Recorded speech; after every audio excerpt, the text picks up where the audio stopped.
usos horarios, la verdad, no sé. Buenos días o buenas noches. El día de hoy, en el seminario, tendremos el gusto y el honor de tener, pues, a Antonieta Jiménez, con la presentación de la conferencia La disyuntiva inicial, cómo elegir qué decir en un plan de interpretación. Y bueno, pues el día de hoy vamos ahora sí que a jugar de locales, como decimos coloquialmente. Y bueno, quienes no hayan tenido oportunidad de conocer un poquito sobre esta Tony, como le decimos de cariño, ella es licenciada y maestra en arqueología por la Escuela Nacional de Antropología e Historia y doctora en antropología por el Instituto de Investigaciones Antropológicas de la UNAM. Actualmente es profesora investigadora en el Centro de Estudios Arqueológicos del Colegio de Michoacán.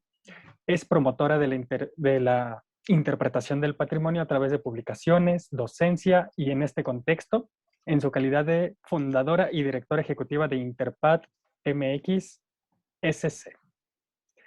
Bueno, pues Tony tiene entre diversas publicaciones, entre ellas, pues bueno, algunos libros como Compartiendo el Tesoro, Metodología para divulgar la arqueología, publicado en el 2016, La vinculación social en arqueología, planeación del impacto social de un proyecto arqueológico, publicado en el 2017, Manejo de recursos arqueológicos en el 2016, entre otras publicaciones, artículos.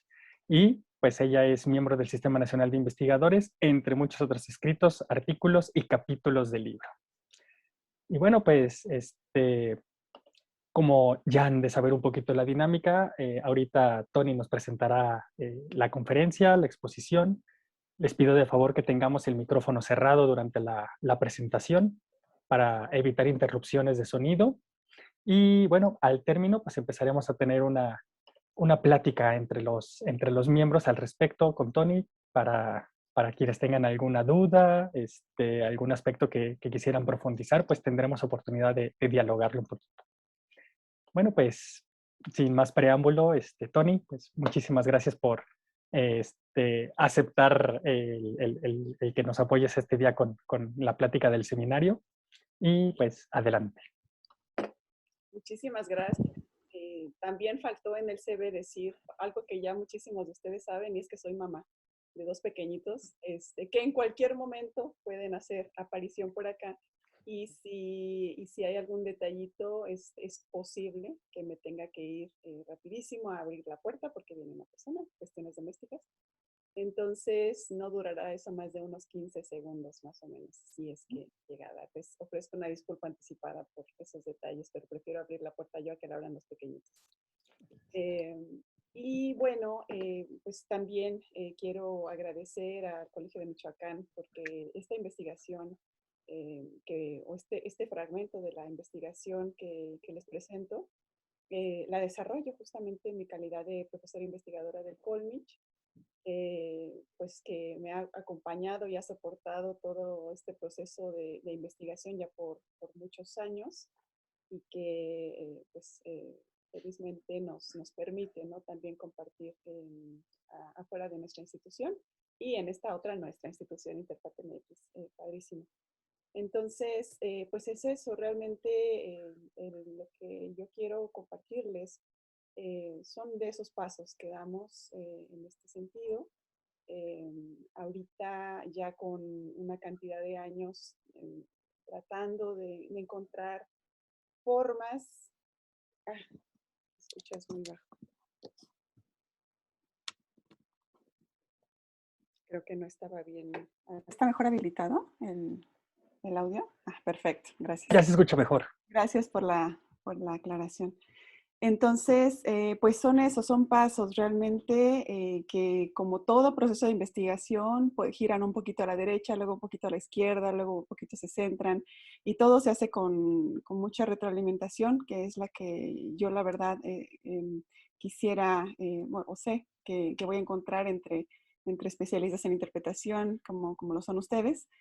Y bueno, ahora sí voy a compartir la pantalla. Aquí estoy.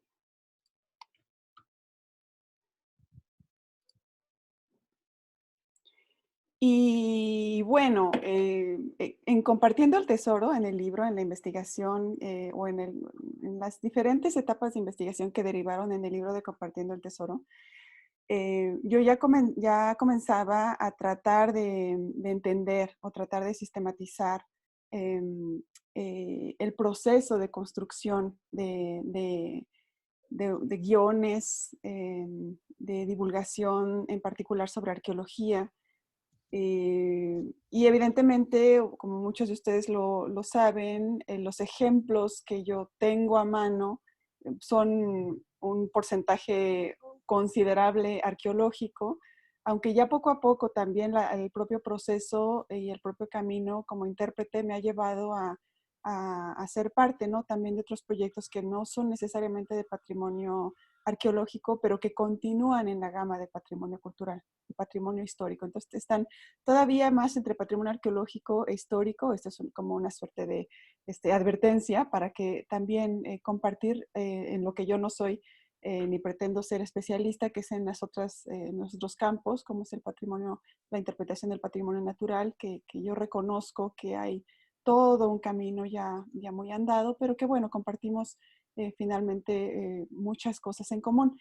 Y un poco para allá va, ¿no?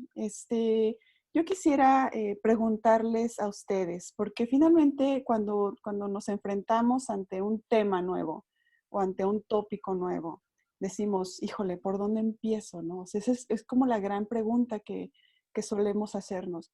Yo quisiera que en el chat ustedes me dijeran desde su perspectiva qué tanto podemos decir sobre este objeto que está aquí enfrente. Y podemos dedicar unos 20 segundos para que me hagan el favor de compartir algunas ideas.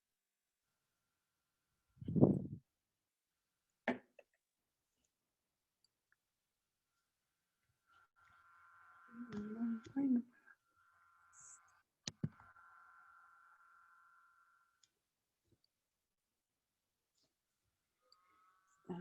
Uh-huh. La madera, la utilidad, la historia, el material, es un instrumento de cambio social, ciertamente. Las historias que puede contar a través del grafito, ayuda a plasmar ideas, las posibilidades de compartir aspectos sobre un objeto como este son más que amplias de lo que podría pensar. Sé quién lo habrá usado, mi instrumento favorito para escribir. Grandes obras hechas con lápiz se usa para dibujar, implica la posibilidad de escribir, por lo tanto de plasmar ideas. ¿Qué dibujó? ¿Quién lo usó? ¿Quién lo inventó? Podemos describir su composición, sus cualidades, pero sobre todo su función como herramienta excelente para escribir en el espacio, la evolución tecnológica del lápiz, de qué material es.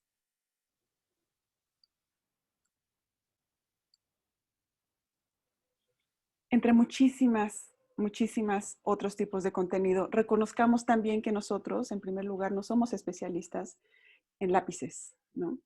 Esa es una cuestión muy interesante porque lo estamos pudiendo abordar desde nuestra experiencia personal de que conocemos este instrumento, ¿no? De que sabemos de qué trata. Y a la hora en que nosotros nos dicen, haz una exposición sobre el lápiz, probablemente algunas de estas ideas salgan a colación. ¿Cuál de ellas elegir en primer lugar? ¿No? Eso es mucho, dice Monty, ¿qué piensan las personas sobre este objeto? Depende de quién lo use. Sí, hay otros comentarios. Y entonces tenemos tenemos mucha tela de dónde cortar. Y bueno, la interpretación del patrimonio, si la hacemos desde una perspectiva temática, nos va a orientar, nos va a ayudar a elegir uno de estos temas u otro, ¿no? Que no hayamos considerado antes, pero que nos va a permitir como comenzar a guiar el camino hacia lo que es propiamente la investigación para la divulgación. ¿Sí? No es una investigación en términos de investigación básica, sino lo que hacemos los intérpretes es una investigación muy estratégica, muy específica, que nos va a permitir tener justo la información que necesitamos para plasmarla hacia al público no especializado. Si nosotros nos detenemos un poquito a observar imágenes como esta, ¿no? Como esta que está que está, o imágenes como las que están aquí enfrente, nos va a pasar un poco lo mismo, pero multiplicado enormemente, ¿sí? Porque aquí es en donde decimos, híjole, ¿por dónde realmente y auténticamente, por dónde empezamos? Esta es una pregunta a la que cuando menos en mi experiencia como arqueóloga, yo sé, me consta, que nos enfrentamos los arqueólogos que llegamos a un sitio y que eh, eh, promovemos que no se desarrolle el discurso más tradicional que tiene más que ver con la redacción de informes técnicos que le entregamos a una institución y que le decimos, no, mira la interpretación, esto y lo otro, ta, ta, ta, ta, ta. Entonces, cuando te dicen, dale, comienza a hacer entonces una interpretación de un sitio, es un mar de información.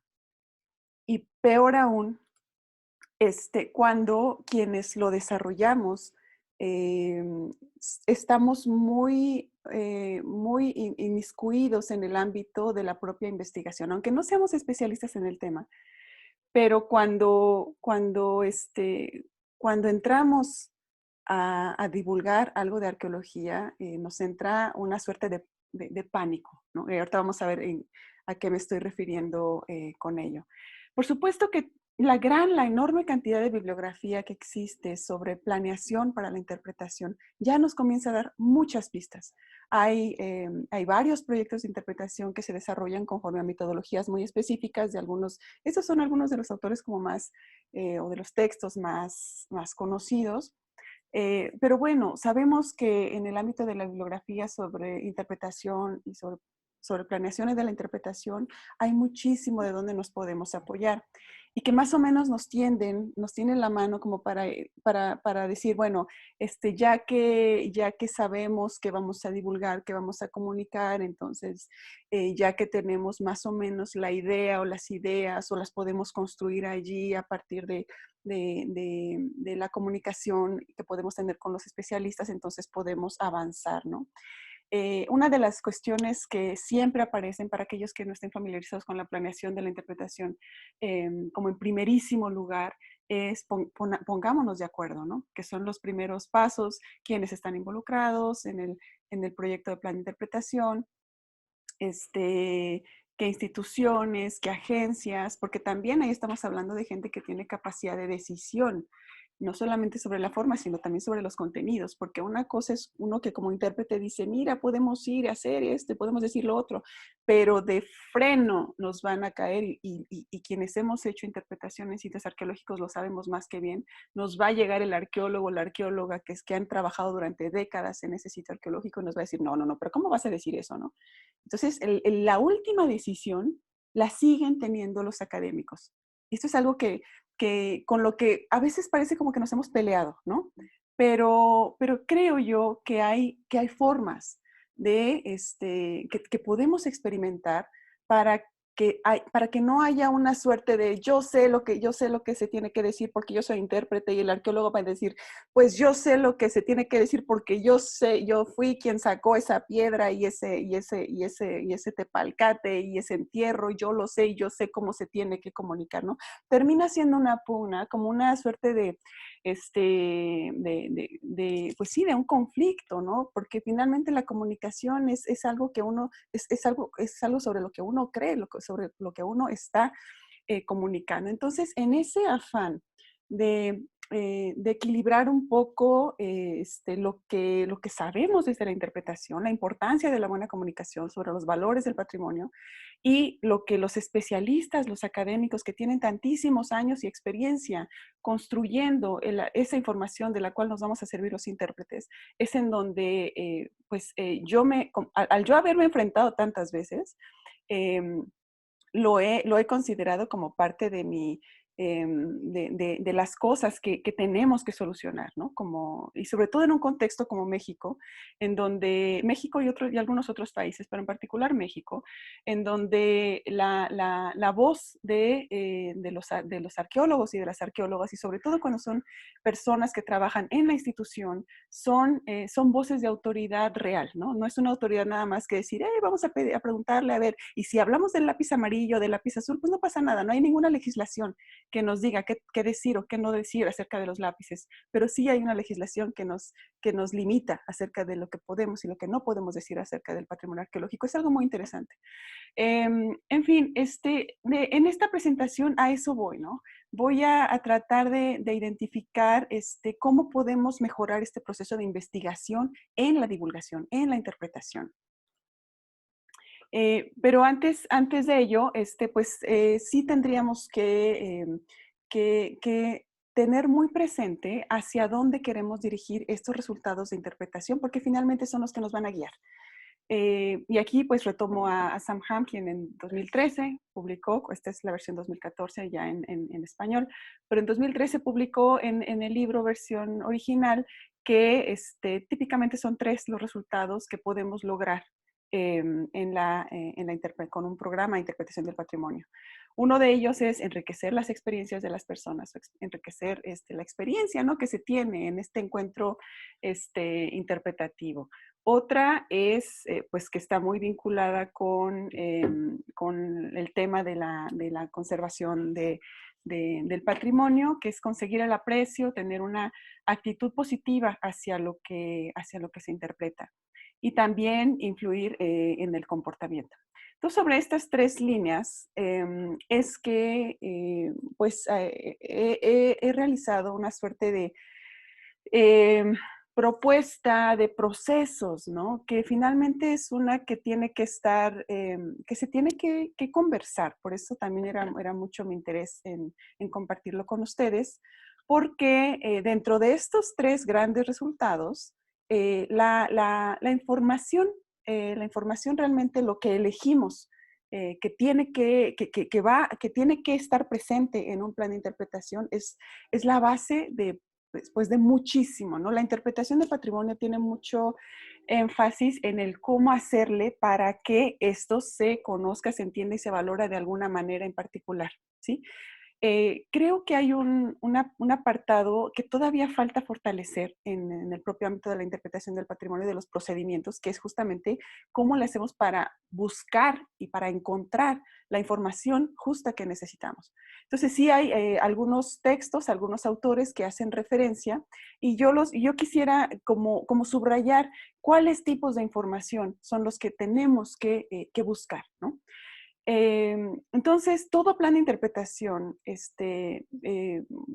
pienso, debe construirse a través de la búsqueda estratégica sobre aquello que la gente necesita saber, ¿sí? Y ese necesita saber, me acuerdo mucho lo parafraseo más bien de cómo lo he escuchado yo en inglés, ¿no? Y me acuerdo muchísimo cuando estuve viviendo en Australia que se utilizaba mucho esa frase. No la he escuchado tanto en otros contextos, tal vez nuestros amigos norteamericanos nos podrán decir si sí se usa o no se usa, pero yo no la he escuchado mucho en Estados Unidos, por ejemplo, pero allá sí, y me llamaba mucho la atención porque me decían, lo que tú necesitas saber, y yo, caray, ¿en qué momento decidiste qué necesito saber yo, no? Pero es una frase que me gusta como acuñar para este propósito.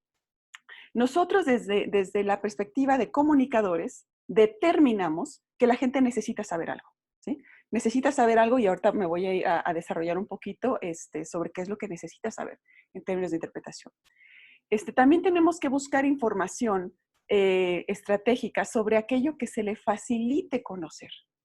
Y aquí entramos en todo lo que está relacionado con lo que Tilden originalmente en alguna de las acepciones mencionaba como traducir, ¿no? O sea, tienes que hacer analogías, tienes que hacer que a la gente se le haga familiar básicamente, ¿no? Lo que está recibiendo.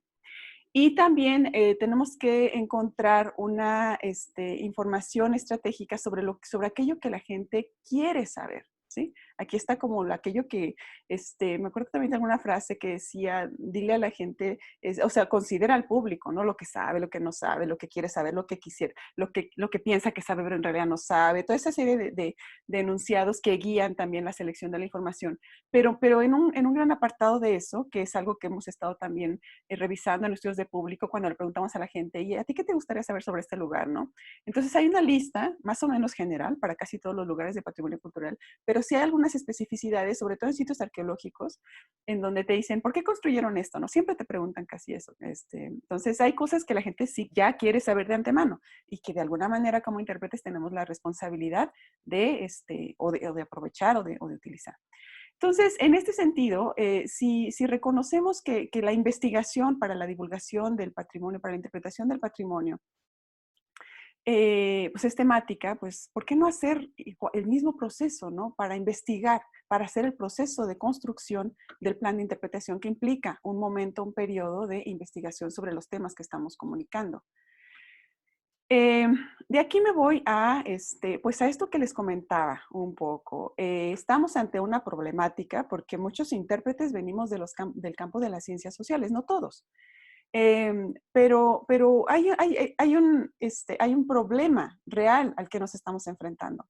Y aquí me acuerdo, y parafraseé algo que probablemente no tiene nada que ver, pero que la frase final me sigue dando tanta risa que siempre procura traer la colación también. Porque había, no sé si llegaron a ver esta caricatura de Buggy el Aceitoso, que mataba, que era un matón de un cómic de Fontana Rosa. Y entonces se agarra y se encuentra una señora viejita, y esa señora viejita le dice, manzanita, ¿cómo estás? Yo me acuerdo. Y, casi casi le agarra los cachetes. Y entonces al final, y el Buggy el Aceitoso, pues todo bien serio, y pues le da un tiro y la mata, ¿no? Y la frase de Boogie es, sabía demasiado. Bueno, ese sabía demasiado que realmente no tiene nada que ver con lo que estamos diciendo en ese contexto del cómic. Pero sí tiene mucho sentido aquí. Porque los arqueólogos, no voy a decir que sabemos demasiado en el sentido de que sabemos todo, sino que nos imaginamos que los planes de interpretación siempre van a estar incompletos. ¿Por qué no? Porque no estamos abordando la teoría, porque no estamos abordando lo que dijo fulano, porque no estamos abordando. Entonces, finalmente los arqueólogos intérpretes, y no sé si le pasa lo mismo a los historiadores aquí, que hay varios también, o gente que viene de otras disciplinas sociales, pasa un poco lo mismo, que a pesar de que sabemos conscientemente que tenemos que emitir mensajes simples, mensajes bien direccionados, a la hora que estamos revisando las bibliografías, sabemos que nunca habremos terminado de consultar lo suficiente. Bueno, de repente se nos atraviesa alguien por la derecha, por la izquierda, y ya te presentó un museo, ya te presentó, y tú dijiste, ¿pero a qué hora? No, no, no. Entonces, es algo muy curioso, realmente es anecdótico, ¿no? Pero a lo que va todo esto es a reconocer que también los arqueólogos intérpretes tenemos que alinearnos con los principios de la interpretación y tenemos que reconocer que la investigación tiene que ser también simple, ¿sí? Y no simple en el sentido de mal hecha, sino simple en el sentido de elegante, de corta, porque los proyectos de interpretación tienen periodos de ejecución, y que los podamos llevar a buen fin, ¿no? En este sentido, la propuesta que desarrollo evidentemente no es nada más. Yo les estoy hablando desde el problema que yo experimenté, pero eso no significa que los procesos que son consecuentes de toda esta reflexión son exclusivos ni para gente que hace ciencia social, sino que podemos como jugar un poco con los otros intérpretes del patrimonio que vienen desde otras disciplinas que no tienen nada que ver. Entonces, es el camino correcto realmente, ¿no? Que finalmente creo que tenemos que hacer conciliar. Bien. En este sentido, los tres tipos de información en los que tendríamos que enfocar todo nuestro proceso de investigación, pues es la información que la gente, como decía, necesita saber, es la información que le es relevante o conocida a nuestra audiencia porque ha experimentado cosas similares en el pasado o porque conoce o porque ha visto o porque se le hace simplemente familiar. Y la información significativa, que es la información que a la gente pues le importa, ¿no? Y voy a dedicar algunos minutos para desarrollar cada uno de estos puntos para después irnos a la parte más práctica, ¿no? Que es, y bueno, y ya que sé qué tipo de información estoy buscando, entonces ahora necesito una manera de encontrarla de una manera igualmente ágil, ¿no? ¿Cuál es la información necesaria? La información necesaria es aquello que auténticamente nosotros necesitamos que nuestro usuario sepa. Y puede ser de dos tipos. La primera es aquella que va a orientar a la gente acerca de todas las decisiones físicas que va a tomar al interior de un lugar o de un recinto. Más o menos están vinculadas con las cuestiones reglamentarias y con la disposición que en términos de planes de manejo se han realizado para que la gente sepa a dónde puede ir, a dónde no puede ir, qué sí puede, qué sí debe hacer, qué no se sugiere que haga.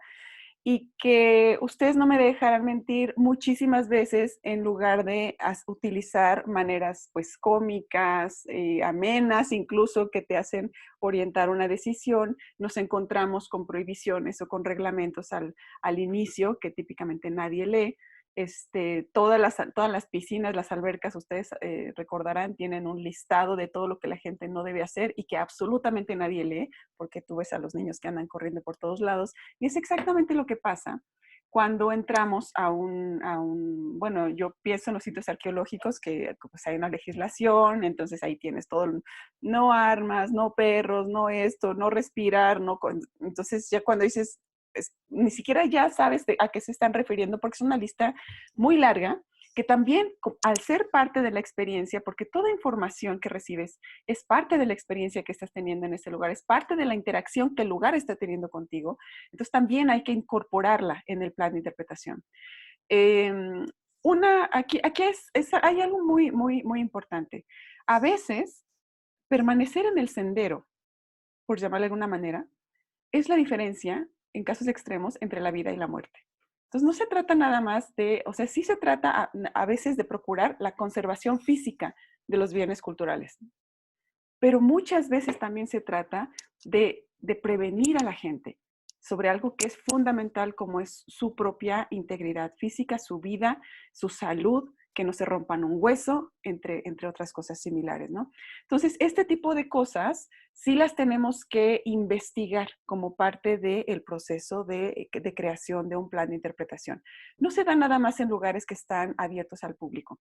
También, si nos metemos a un museo, por ejemplo, y hay un espacio al cual yo no recomendaría, por ejemplo, que fueran niños o que fuera gente que no tiene una condición física determinada. Entonces siempre hay cosas como hay público para el cual es apto, para el cual no es apto, etcétera. Hay toda esa información que se tiene que integrar.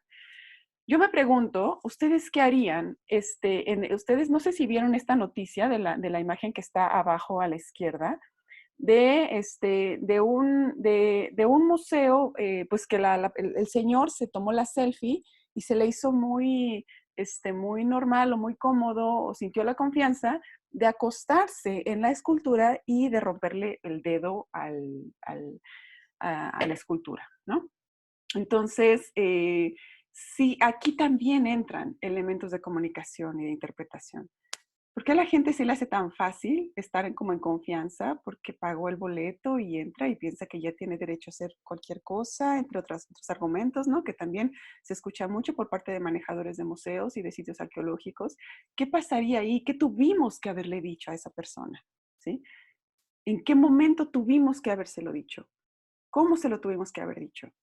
Porque el señor se fue seguramente con una multa que en su vida va a poder pagar, porque esta escultura aparte, por ahí salió en la nota periodística, había sobrevivido a unos ataques de la Primera Guerra Mundial y no aguantó la selfie del señor, ¿no? Entonces, todo es comunicación. Aquí arriba a la derecha, me acuerdo mucho que me dio mucha risa, esta prohibición para que no me pasara. Obviamente no me pasé, pero yo creo que con algo un poco más amable, yo también habría optado. Evidentemente, pues nosotros como intérpretes sabemos que hay maneras muy hasta divertidas, ¿no? De comunicar, pero esto también tiene que estar integrado. Entonces, sí hay una lista de cosas que a veces están relacionadas con reglamentaciones o con sugerencias de comportamiento, ¿sí? Que aquí es en donde aplican. La otra, y este tipo de información necesaria está vinculada con el primero de los objetivos o el primero de los resultados que propuso, del tipo de que propuso Ham, que es el de mejorar la experiencia, porque evidentemente si tú no haces lo que tienes que hacer, puedes estar en riesgo y tu experiencia puede ser terrible, ¿no? La parte memorable puede ser terrible. Entonces, el otro tipo de información necesaria, de aquello que decimos no te puedes ir de aquí sin saber esto. Ya tiene que ver con cosas más profundas y más de la importancia del patrimonio al que nos estamos acercando. Hay quien lo ha llamado presentar el genius loci, hay quien lo ha llamado presentar el significado del lugar, hay quien lo ha llamado presentar el valor más importante. Aquí lo que sobresale es la respuesta a una de las preguntas que pues llegamos a realizar con Manuel Gándara en algún proyecto, y decía, a ver, tú dime, fulano, sutano, perengano, investigadores o directores de sitios, si tú ves pasar por aquí a un visitante, ¿qué no se puede perder de saber? Qué no te puedes tú permitir que se salga sin haberlo sabido, ¿no? Y ahí, bueno, hay muchos ejemplos de cómo la gente puede ir y ni se entera de que acaba de pasar por uno de los atributos más importantes, excepcionales, a veces incluso en el ámbito de la experiencia humana, y esta persona se fue simplemente porque no hubo una comunicación adecuada o un diseño de los espacios adecuados que le hiciera voltear para allá y que le hiciera saber por qué es importante ese lugar. A veces solamente tenemos una cédula oportunidad, ¿no? Una oportunidad de una sola cédula, un panel, para decir por qué es importante este lugar. Entonces, hay mucha investigación previa hecha por académicos, hecha por especialistas también en investigación sobre patrimonio cultural, que son en algunos casos quienes son contratados para investigar el significado del patrimonio, también a partir de investigación académica. Y es la que nos presenta, así en 3 palabras, por qué es importante este lugar. Eso también es algo que necesitamos que la gente sepa. Entonces, la información necesaria, un poco para recapitular, es la que nos permite tener un mejor, no sé si llamarle comportamiento, pero sí tiene que ver con lo que uno hace, ¿no? En un lugar, y también lo que la gente, puede percibir como los valores más importantes de un lugar.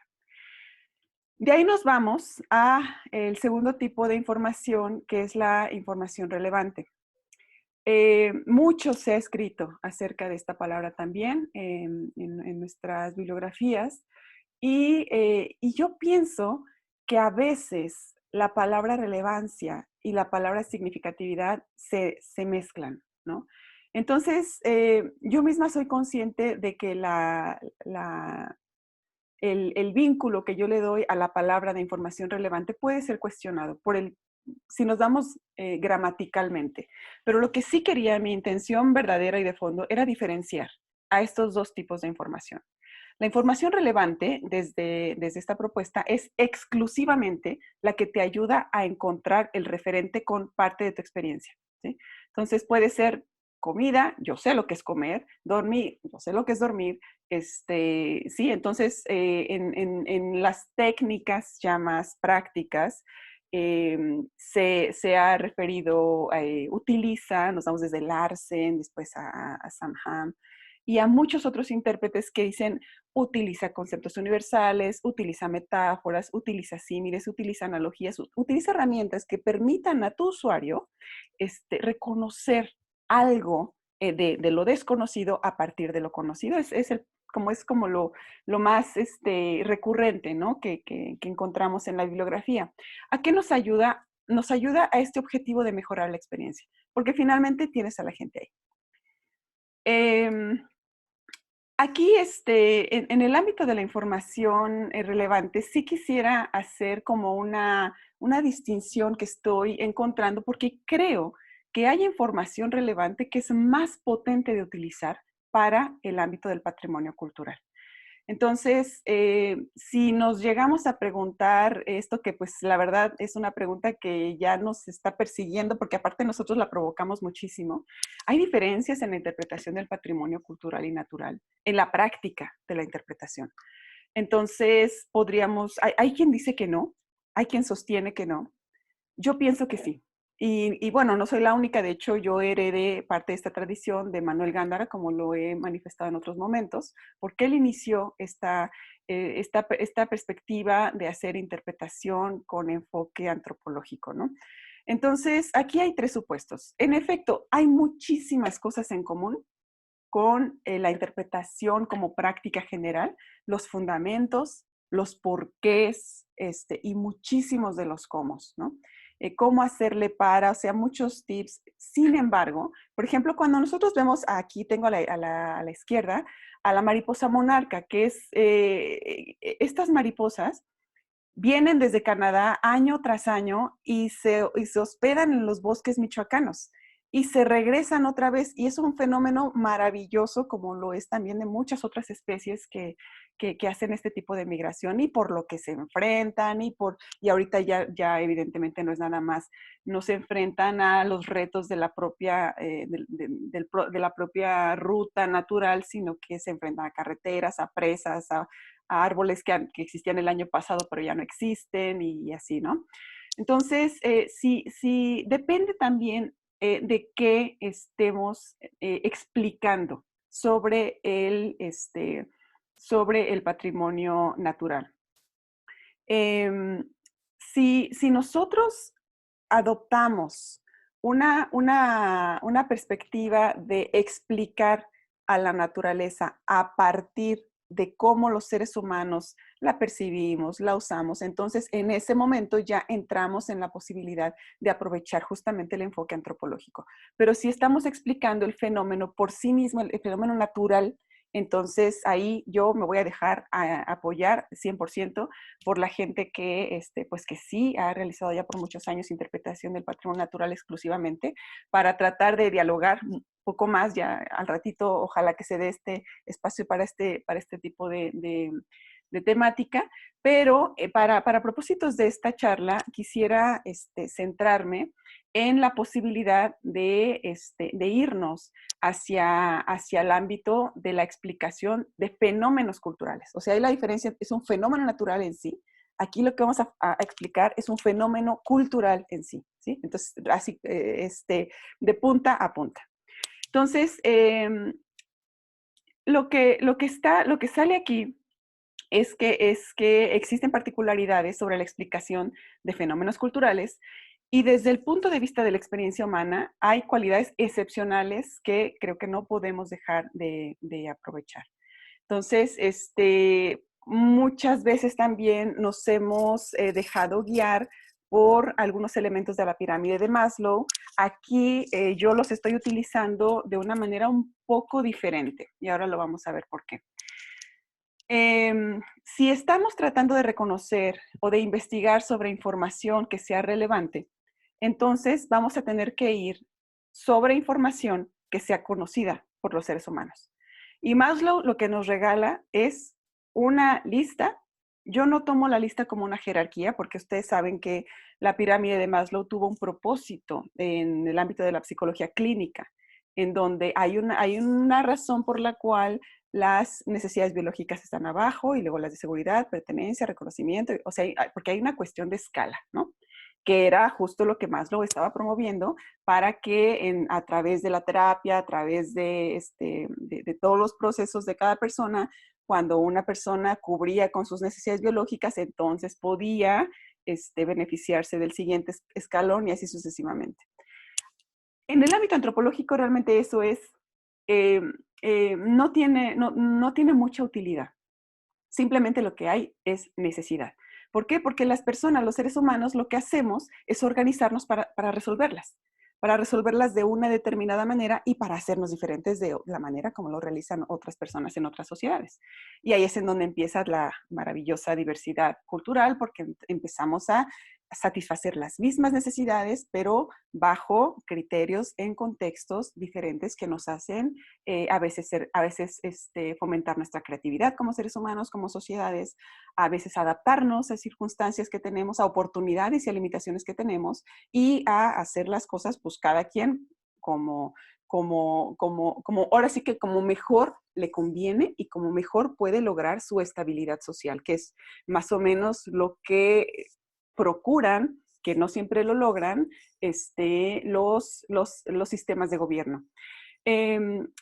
¿Por qué es importante esto? Porque dentro de las preguntas que se hacen los visitantes a sitios arqueológicos, cuando uno les pregunta en estos estudios de público, ¿qué te gustaría saber de este lugar? La pregunta más importante siempre es cómo vivía esta gente. Entonces, esta pregunta a mí me apareció por primera vez por ahí del año 2001 y no la he dejado soltar, la verdad. Porque dije, bueno, la gente quiere saber cómo vivían las personas aquí en este lugar, ¿no? ¿Cómo respondo a esa pregunta? Es una pregunta muy, como de muchos hilos. Porque si yo a ti te pregunto, ok, y pues entonces tú dime tú cómo vives, ¿no? Para yo saber qué es lo que me estás queriendo decir. Y si ustedes se fijan, si yo les pregunto a ustedes cómo viven, es probable que ustedes me refieran o que la gente me refiera a una circunstancia económica en la que viven, a una cuestión de trabajo laboral, a una cuestión de cómo es la casa de ustedes, a una cuestión de cómo realizan sus alimentos día con día. Es decir, no es otra cosa más que la descripción de cómo resuelven ustedes lo que estamos viendo en la pirámide de Maslow. ¿Cómo se organiza la sociedad, nuestra sociedad, para que ustedes puedan satisfacer esas necesidades?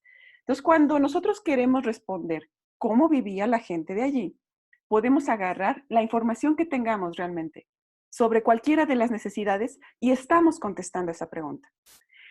¿A qué nos va a ayudar? Pues va a permitir que la gente se sienta cómoda, ¿sí? Cómoda. Eso es bien importante en interpretación.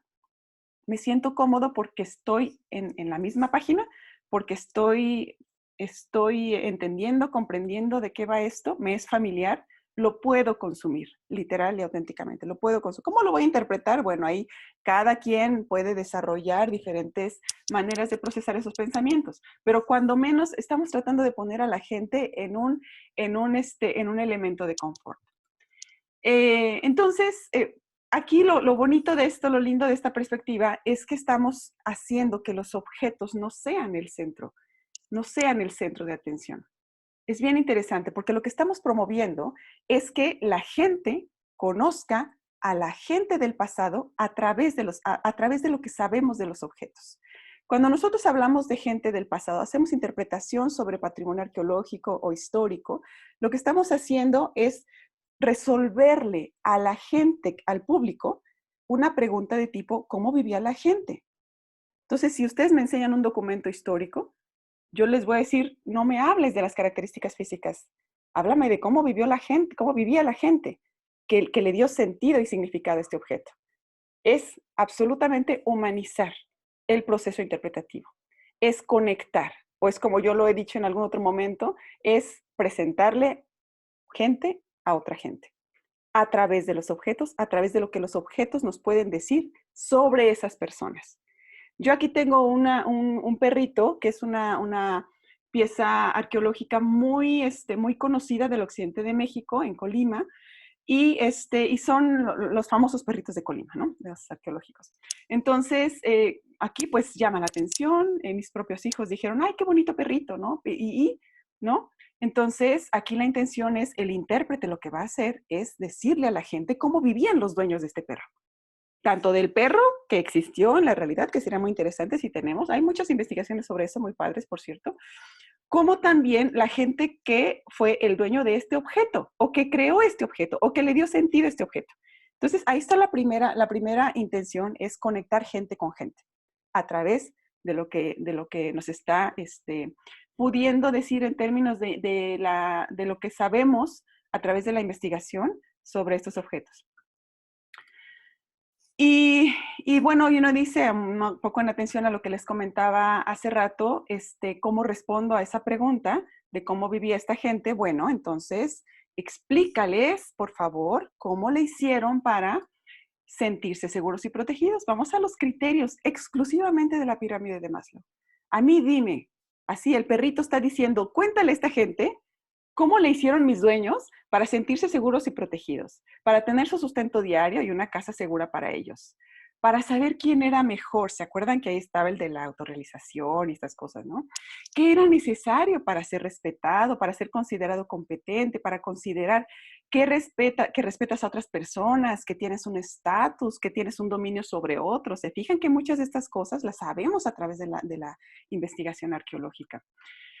¿Cómo le hicieron para convivir entre ellos y con otras personas? Y ahí tienes todos los estudios de dinámicas económicas, hay mucha tela de dónde cortar.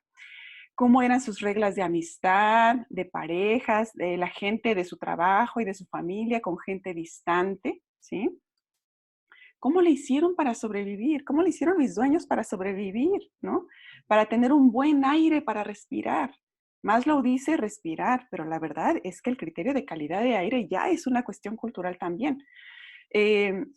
Para hidratarse, para tener agua, para subsistir, para tener alimentos, para descansar, ¿sí? Son preguntas que se hacen los niños cuando llegan a un sitio arqueológico. Les llama la atención una cama que alguien reprodujo, porque evidentemente ya no existe en el contexto arqueológico, pero yo me acuerdo que he llegado a ver esas cosas de arqueología experimental en donde te ponen una camita que dicen, ay, ahí se dormían, ¿no? Pues sí, todo mundo se duerme, ¿no? Entonces aquí la cosa es cómo le hacía esta sociedad en particular para resolver esa necesidad, para eliminar sus desechos corporales. Esta es otra pregunta clásica que se hacen los niños, sobre todo. ¿Aquí es donde iban al baño? Y los adultos, oh, así como, pues también hay que contestarlo, ¿no? Y no nada más, a veces salen cosas tan interesantes como que el manejo de desechos corporales es sustentable con el medio ambiente en otras culturas. Y eso nos hace reflexionar sobre nuestra práctica. Y por ahí acabo de escuchar alguna otra investigación en donde se hablaba de cómo nuestro sistema de desecho, de desechar, valga la redundancia, estos desechos corporales, es el peor que ha existido en la historia de la humanidad, porque es el que más contamina y es el peor, etcétera, ¿no? Para procurar su salud y para vestirse. Aquí yo añadí una más, porque también tiene que ver con un resultado de investigación que nos encontramos muy frecuentemente en arqueología, que es trascender. Esto no está en la pirámide de Maslow, pero dice, ¿cómo le hicieron para trascender? Porque aquí hay mucho el tema de la vida después de la muerte, también eso lo compartimos todos los seres humanos, pensar en el futuro lejano tras la muerte o pensar que ya se acaba todo, ¿sí? O aquí es en donde entra también cómo se relacionan estas personas con sus ancestros o no se relacionan con los espíritus, con dioses, si es que los tienen, si es que no los tienen, ¿sí? Entonces, todas estas cosas simplemente es lo que estamos tratando de encontrar. Pero lo más importante es esto. ¿Y yo qué tengo que ver con esto? Dice el perrito, ¿sí? No te pongas nada más a hablarles de todo esto que dije, sino tú diles yo qué tengo que ver en esa solución que encontraron estas personas, ¿sí? Por ejemplo, este perrito podría estar siendo una manifestación de cómo la gente solucionó el tema sobre la vida después de la muerte, ¿sí? Porque esos perritos estaban encontrados en las tumbas, ¿sí? O sea, cada objeto nos va a poder dirigir la mirada hacia la solución a diferentes tipos de necesidad. Pero aquí hay una cosa muy interesante. Y para eso me voy a permitir regalarles 30 segundos de un video. Permítanme un poquito.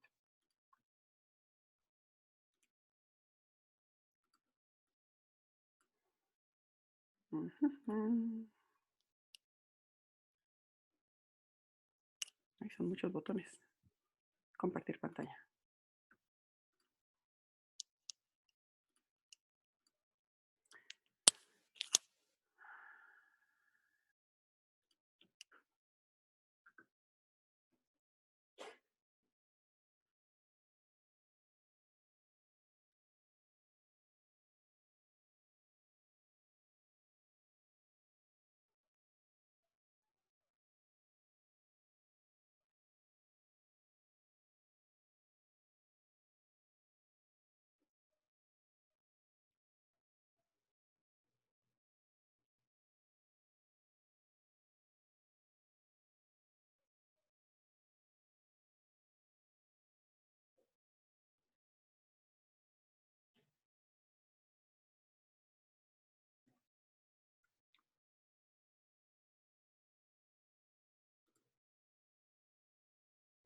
¿Saben qué pasa después?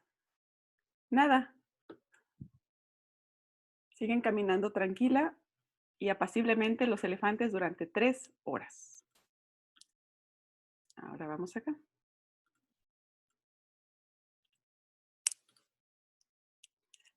¿A qué se parece eso? Con otros 30 segundos que les voy a regalar. ¡Ay, caramba! ¿Qué pasó aquí? Espérate tantito.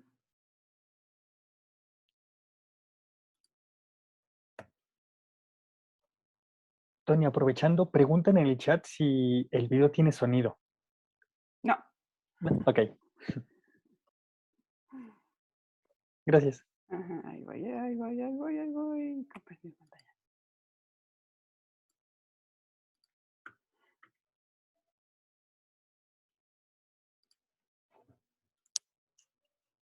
¿Y qué pasó?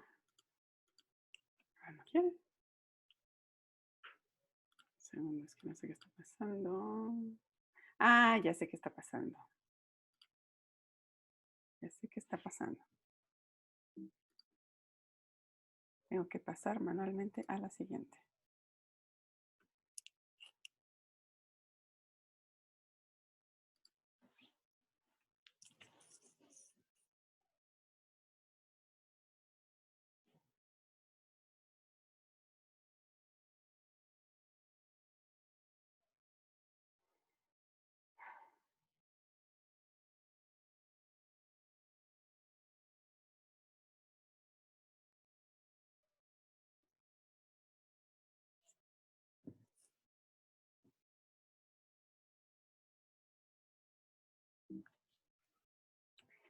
Muy bien, aquí la pregunta es, ¿estamos cumpliendo con el tema de la relevancia? ¿La gente sabe de qué se trata? ¿La gente puede conectar con experiencias previas? Pues yo digo que sí, o sea, sabemos que la gente está comiendo, ¿no? O sea, estamos cumpliendo, pero algo nos está faltando. La relevancia ahí está, pero el hecho de que sepa a qué refiere no significa que me importe. Nos está haciendo falta algo, nos está haciendo falta acción, ¿sí? Ahí es en donde entra el tema de la significatividad. Podemos retomar cosas que ya conocemos que nos van a permitir estar en una zona de confort y que podemos integrar a otro de los elementos. Y para eso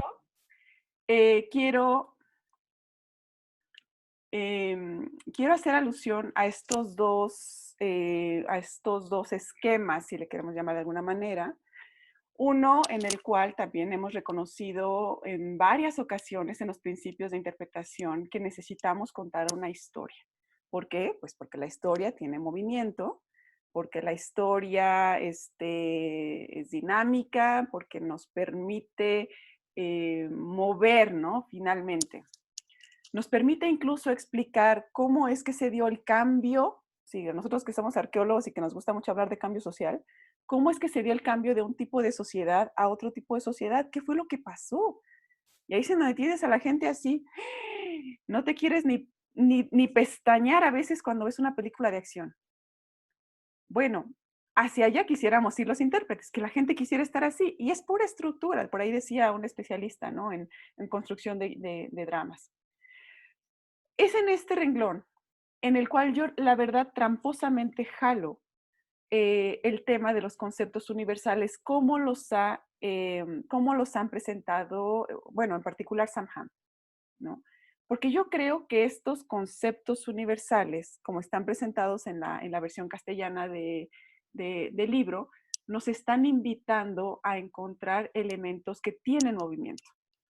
Por una parte, sí son, o sea, estos conceptos, los que traza Sam Ham, son relevantes porque la gente los conoce, pero también son significativos, porque también son atractivos. Finalmente lo que queremos encontrar es que la gente voltee y se quede, porque le está interesando seguirle el hilo a lo que estamos presentando. Entonces, la información significativa está respondiendo a una cosa de tipo, eso me interesa. Y entramos en el ámbito de que a diferentes tipos de público le van a interesar diferentes tipos de cosas, le van a interesar diferentes tipos de historias, nos empezamos a diversificar un poquito, ¿no? Yo encuentro, por ejemplo, no todos, por ejemplo, aquí ahorro nos está hablando de una circunstancia más bien, ¿no?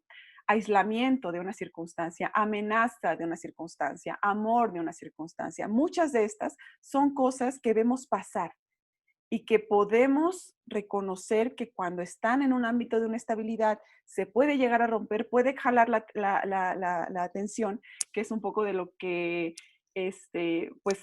yo refería como ejemplo en otros contextos, de decir, cuando ustedes escuchan una historia que van en el metro, o que están por la calle, o que les toca quedarse de pie mientras otras personas están caminando, o mientras se quedan ahí, y de repente las otras personas empiezan a decir, sí, es que estuvo tremendo, pero yo la verdad no sabía ni qué hacer.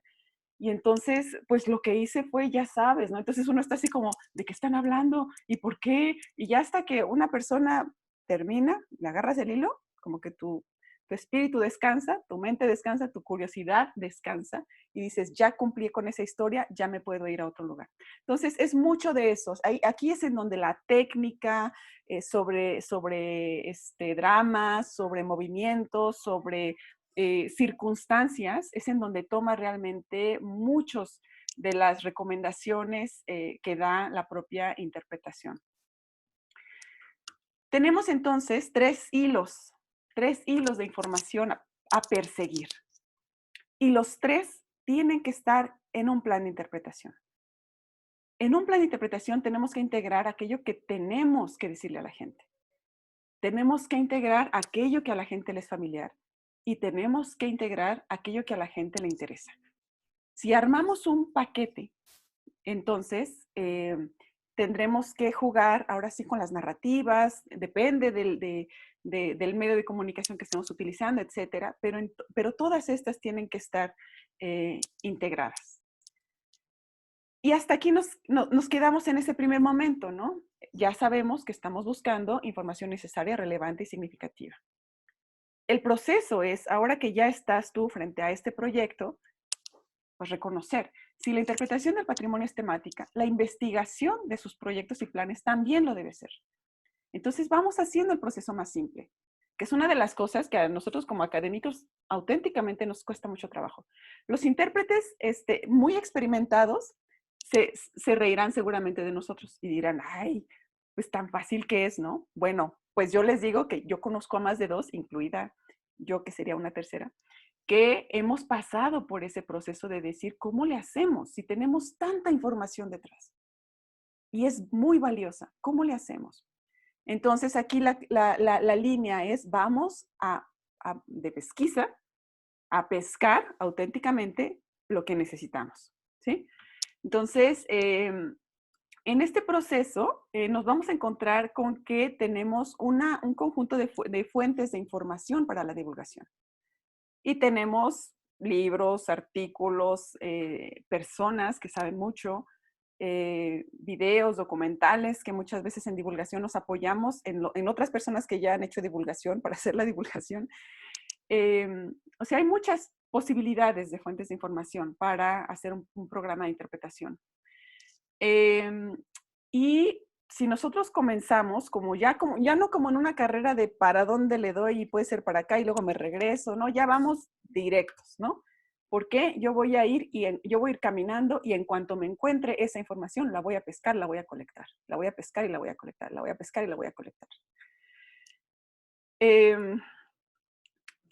Considerando, evidentemente, que los planes de interpretación involucran a gente clave y que pueden tener diferentes grados de complejidad y de amplitud. Y por supuesto que tenemos que establecer acuerdos en una etapa muy temprana, porque el equipo de intérpretes va a estar trabajando acá en la propuesta, dialogando con los arqueólogos, pero hay tiempos acotados, ¿no? Y hay gente clave. Eso no lo podemos perder de vista. Es por eso que de un tiempo para acá he considerado que tenemos que ser muy, tenemos que tener una perspectiva muy económica para lograr el producto con la información importante de una manera un tanto más expedita.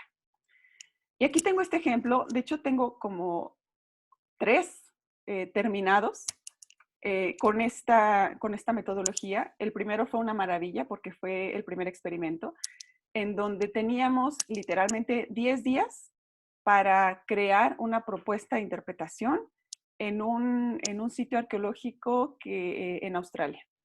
Y era una cuestión de proyecto. Vas, obtienes la información y te regresas. Una vez en todo el proceso del proyecto.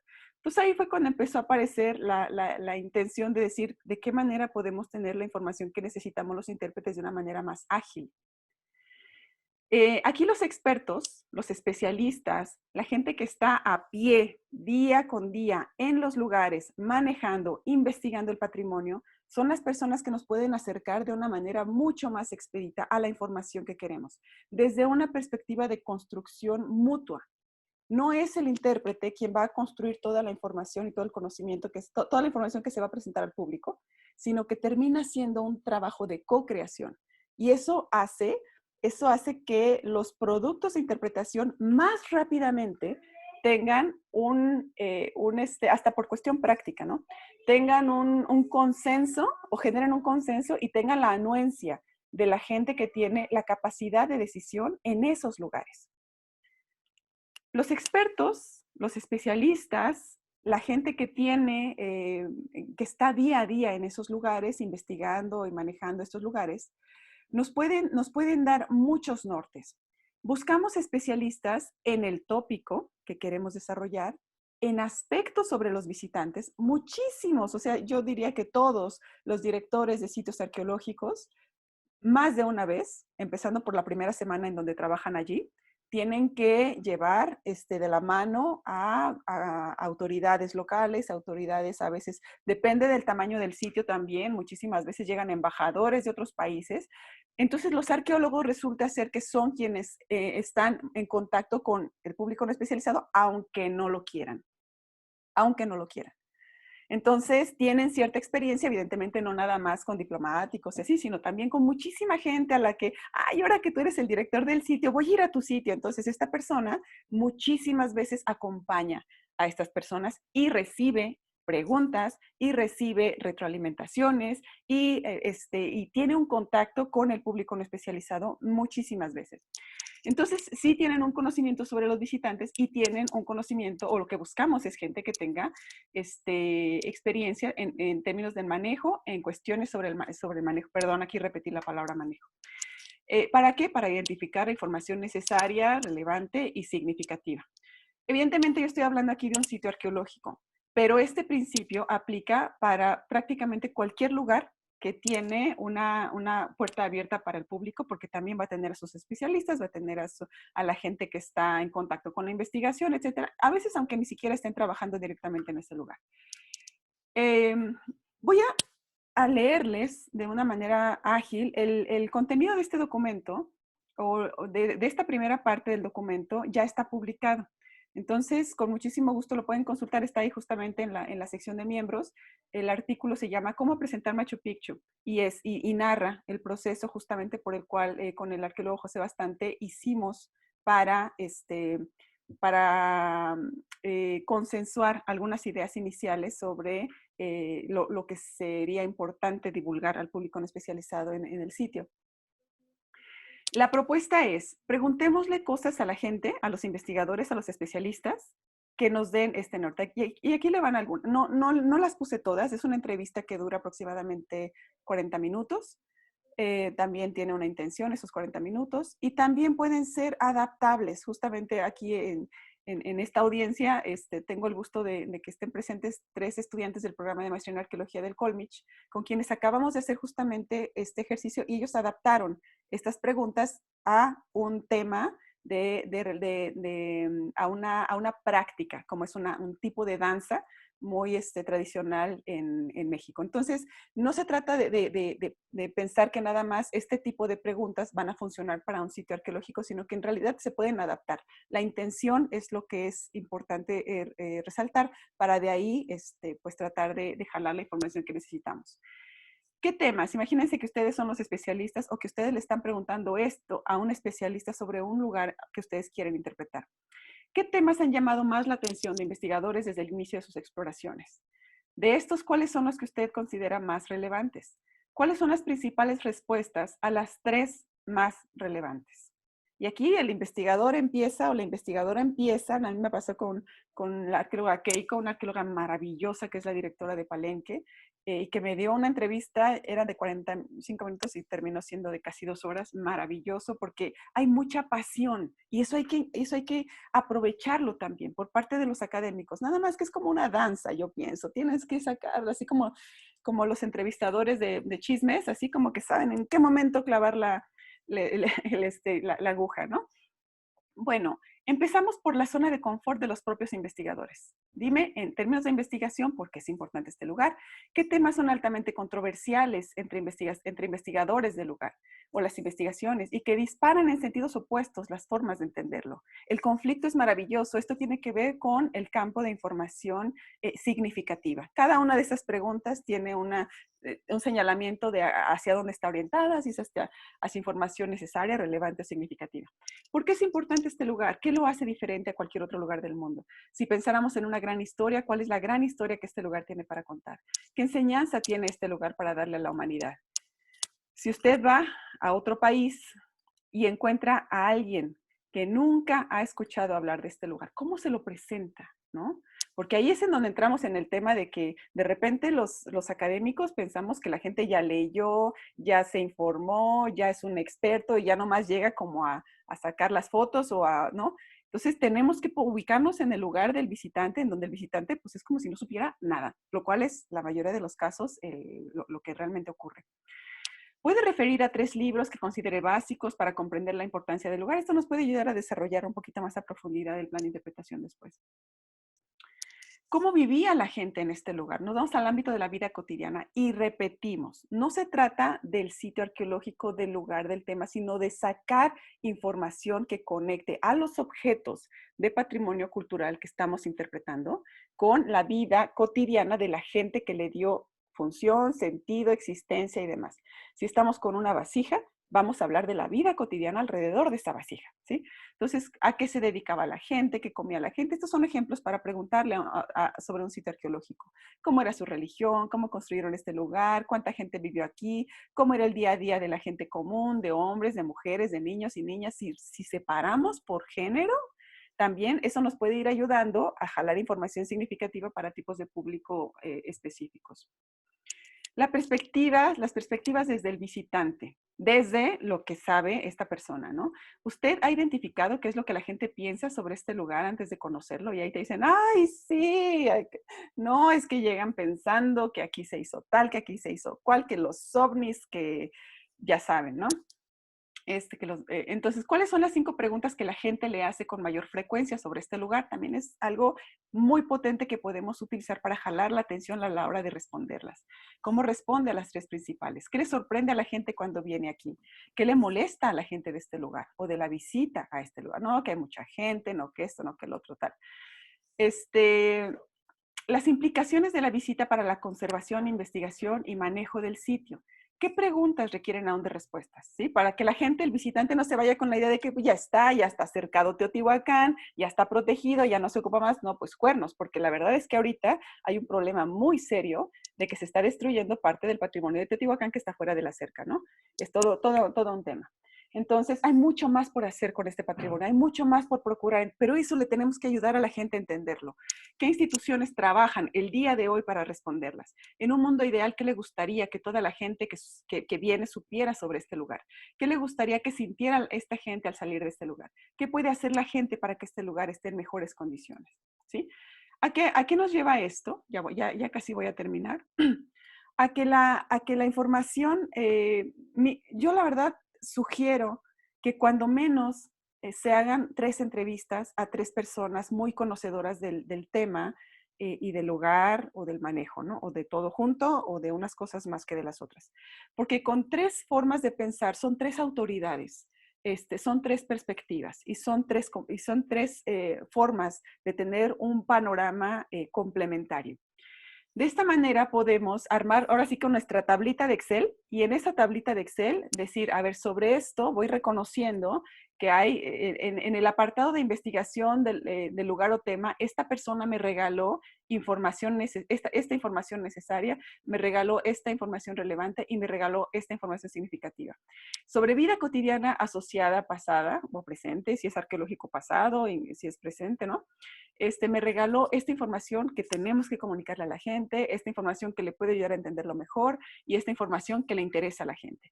Sobre las perspectivas del visitante, lo mismo, sobre las perspectivas del investigador como persona, a mí me gusta muchísimo y siempre la señalo, la pregunta cuando yo les pregunto, ¿por qué te apasiona esto? ¿No? O sea, ¿qué tan importante es? Y entonces le cambia la cara a los investigadores y les sonríen, cambian de postura, porque se entregan ante ese tema y se emocionan. Eso es muy, muy interesante, a mí me ha pasado. Se emocionan ante la idea de que la gente logre escuchar lo que ellos quieren transmitir desde lo más profundo de su corazón, auténticamente. Es muy poderosa esa parte de la entrevista, porque sí nos da muchísimos nortes. Aquí, tal vez mis estudiantes me podrán retroalimentar sobre la experiencia que acaban de tener. Y las implicaciones de la visita para la conservación, investigación y manejo del sitio. Con esto, entonces, ahora sí, nos ponemos en conjunto, analizamos las entrevistas y ya podemos estar en condiciones de pensar en qué queremos, en la estructura temática, ¿no? El mensaje central, subordinados y la información y datos particulares vinculados.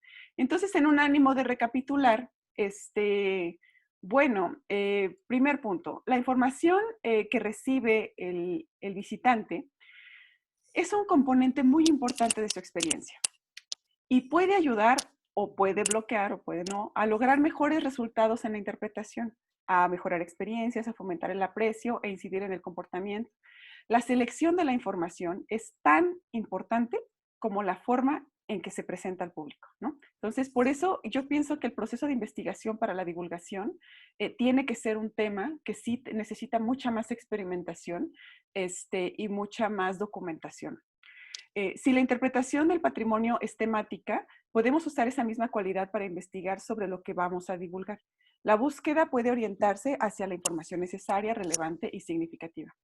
Y entre las fuentes de información, los especialistas y gente con experiencia en el lugar, en los tópicos y con los visitantes es oro molido. O sea, que merece la pena aprovechar. Y hasta ahí me quedo yo. Muchísimas gracias.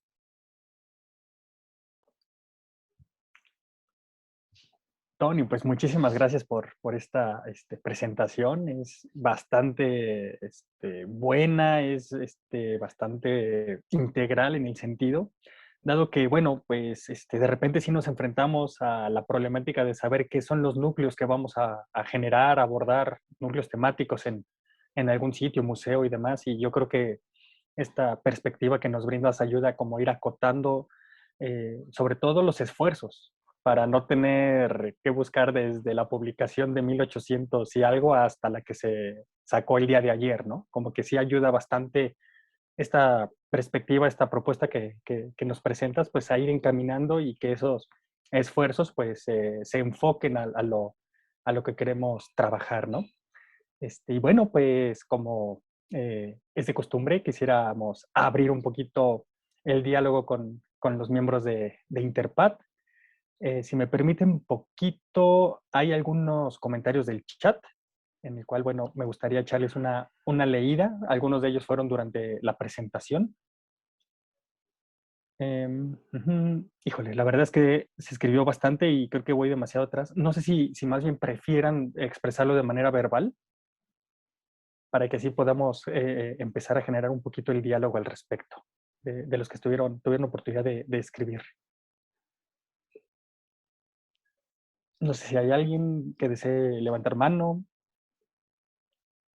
preguntar, comentar.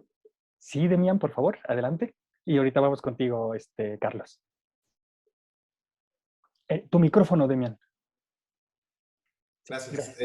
Pues nada más dar las gracias porque está enfocado en uno de los aspectos clave que a mí en mi trabajo, pues me enfrento a eso y me ha costado pues encontrar una solución, y es justamente eso, no solo el cómo comunicar, sino el cómo investigar para comunicar, ¿no? Ese me parece que es como poner el acento en algo súper importante. Entonces, dar las gracias porque me permite visualizar mejor o visibilizar mejor que ese también es un aspecto bien importante del trabajo, porque yo suelo ser que no paro hasta que domino el tema, pero para eso puede pasar muchísimo tiempo y a veces no hay ese tiempo, o no conviene, efectivamente no es económica esa manera de trabajar los proyectos de interpretación.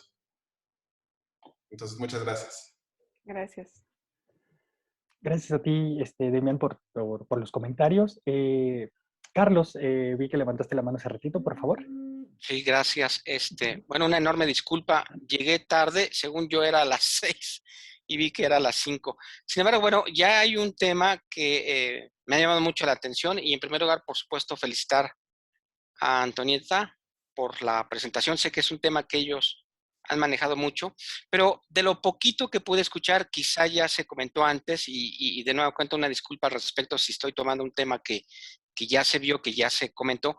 Pero ¿qué pasa cuando la información primaria o relevante que se considera pueden dar llamémosle los expertos, los especialistas, sería la pregunta, es relevante con respecto a un posicionamiento teórico que consideramos en sí mismo no da cuenta de las sociedades? Me estoy refiriendo a lo que yo llamaría la tradición arqueológica en México, que está sustentada, creo yo, en su mayoría de un posicionamiento particularista histórico. Entonces, ¿qué pasa cuando se intenta hacer una interpretación? Uno tiene que quedarse con este punto de vista, sabiendo que puede haber otros y mucho más interesantes o mucho más cercanos a lo que uno quisiera señalar con respecto a la sociedad del pasado. ¿Cuál sería esa quizás solución? Y esto también tiene que ver con lo que estábamos platicando en las sesiones pasadas, en estas experiencias que tuvimos. Por ejemplo, yo fui a un museo, rápidamente lo digo, donde se hablaba de las desigualdades desde la perspectiva del pasado. Entonces me pareció increíble encontrar ese tipo de argumentos, más que si la vasijita era naranja, cuando efectivamente la estamos observando naranja, y no tiene una concordancia con los aspectos sociales del pasado, ¿no? Entonces, ¿qué pasaría? Sería la pregunta, ¿no? Bueno, definitivamente yo no tengo una respuesta como absoluta, no pretendo tener una respuesta absoluta, pero lo que yo puedo contestar lo que yo haría, ¿no? O lo que es mi postura muy, muy personal. Esa es la riqueza de tener cuando menos a 3 voces. Porque cuando tienes a cuando menos 3 voces, tienes la posibilidad de que haya posiciones teóricas diferentes, perspectivas diferentes de la realidad social que se está explicando, pero también es muy, voy a utilizar la palabra auténtica, es muy divertido sacar de la zona de confort a los especialistas con este tipo de preguntas. Porque de entrada, nosotros les estamos preguntando sobre la gente, no les estamos preguntando sobre las etapas constructivas, sobre el tamaño, sobre cosas, ¿no? Y, y aquí justamente parte inicial de la charla era justamente enfocada en ese problema que tenemos los arqueólogos cuando interpretamos cosas que tienen que ver con arqueología, que sabemos que siempre pensamos que va a estar incompleta la comunicación que vamos a entregar al público no especializado, porque siempre estamos pensando en esos huecos teóricos, prácticos, en las falacias también que llegamos a encontrar. Yo vi cómo excavó ese arqueólogo ese sitio, que no me venga con cosas, ¿no? Entonces sabemos de las raíces muchísimas cosas y muchas patas cojas de los resultados de la investigación. Entonces, yo creo que es un juego, ¿no? Es un juego, es una decisión definitivamente. Y bueno, hasta establecer de la mejor manera los consensos iniciales acerca del propósito de la comunicación, del usuario y este tipo de cuestiones, pero yo la verdad sí le veo salida a Carlos. Pienso que el propio criterio propio de los arqueólogos también puede ayudar a decir por aquí mejor, por allá mejor. Yo misma como arqueóloga, cuando interpreto cosas sobre arqueología, yo no puedo evitar dejar de plasmar mi propia opinión, ¿no? Entonces, pues no sé, es como, es justamente ese esfuerzo, ¿no? Por decir, ¿cómo le hacemos cuando tenemos el contexto de la arqueología en la profesión? Ok, Gracias, y gracias por la pregunta. no, al contrario a ti, muchas gracias, muy amable. Wow, qué pregunta tan, tan fuerte, diríamos acá en México, ¿no? Porque pues sí, nos encontramos con esas problemáticas de repente, ¿no? Yo creo que un buen análisis de la confiabilidad de la información podría ayudar un poco a encaminar los discursos, pero pues sí, de repente nos encontramos con posiciones pues hasta antagónicas y pues tenemos que ver la manera de cómo encaminar ese diálogo con los visitantes. Muchísimas gracias, Carlos. ¿Puedo añadir una cuestión? Adelante, claro. Es muy importante en los programas de interpretación presentar también diferentes posturas o diferentes posiciones, porque también le ayudas a la gente a reconocer que la investigación ya no está toda hecha, que hay más por saber, que puede haber diferentes opiniones.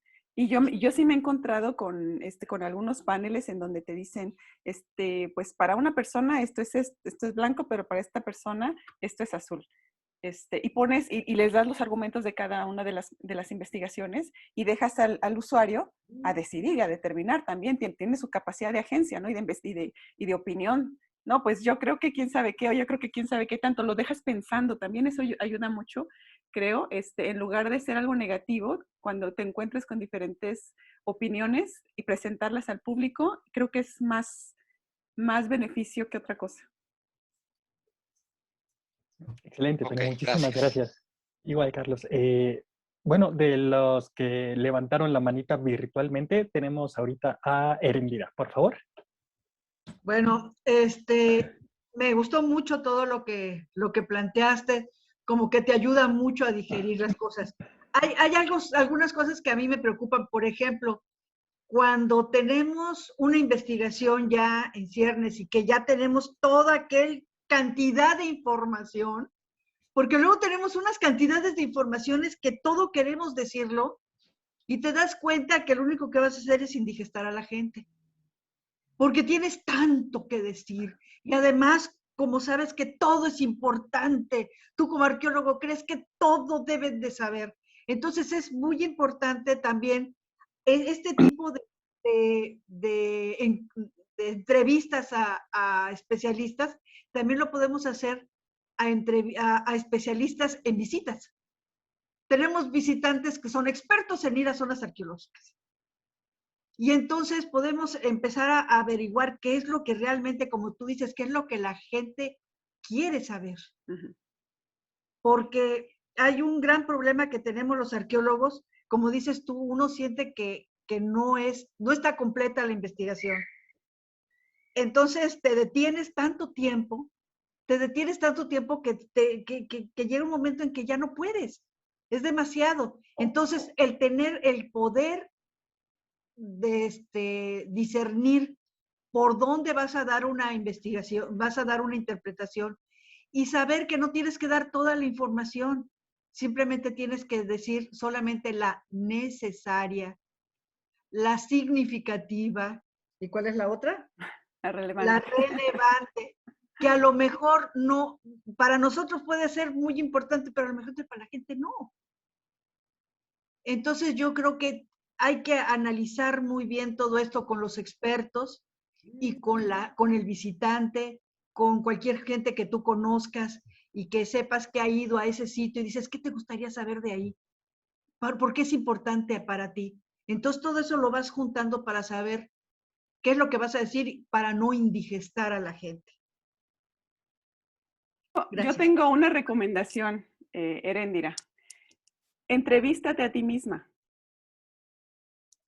Creo que eso está ¿Sí? Entrevístate a ti misma cuando tienes todo ese conocimiento, porque tú eres una experta, tú eres una de las expertas clave. Y con ese mismo perfil de entrevistas a otras 2 personas y de esa manera, y gente que tenga en efecto experiencia. Yo lo que estoy proponiendo es una manera de una primera aproximación. Evidentemente los estudios de público cuando están bien hechos son un aporte fundamental, ¿no? Pero vamos, es parte de un proceso de investigación tal vez más largo, pero si lo que queremos es tener una primera propuesta de una estructura temática, creo que hacer entrevistas a expertos buscando la información estratégica es una manera que nos puede acercar mucho más rápido a tener una idea de qué decir y por qué lo queremos decir. A partir de ahí, el camino puede ser tan largo, tan complejo como sea el propio programa que queremos desarrollar.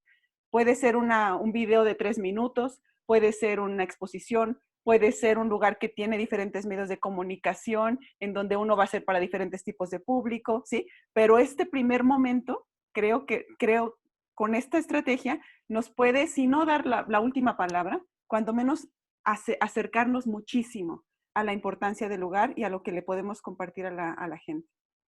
Pero sí, pero tú eres una de tus entrevistadas. No, y es en serio, en serio. Eso es un paso muy importante. Gracias.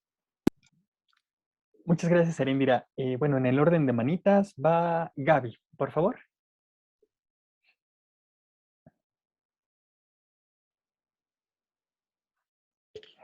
Ay, Gaby, no te escuchamos.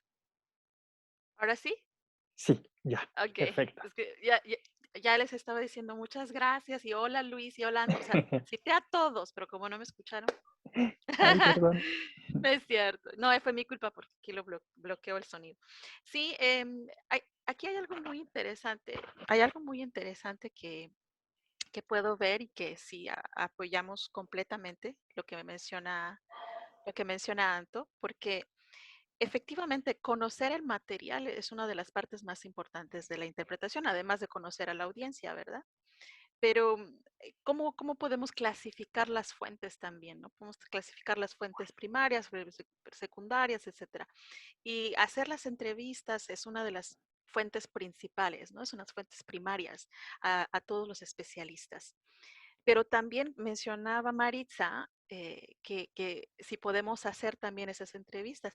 Y en experiencia que hemos tenido haciendo haciendo las capacitaciones, etcétera, efectivamente las observaciones directas del intérprete son muy importantes también, porque está muy al contacto con el recurso muy seguido, sí, como muy seguido. Y bueno, en el caso de los que hacemos también interpretación de naturaleza, como estamos en algo que tiene tiene movimiento, tiene cambios, está pasando cosas diferentes, podemos entonces hacer toma de fotografías, datos y todo eso que también es muy importante.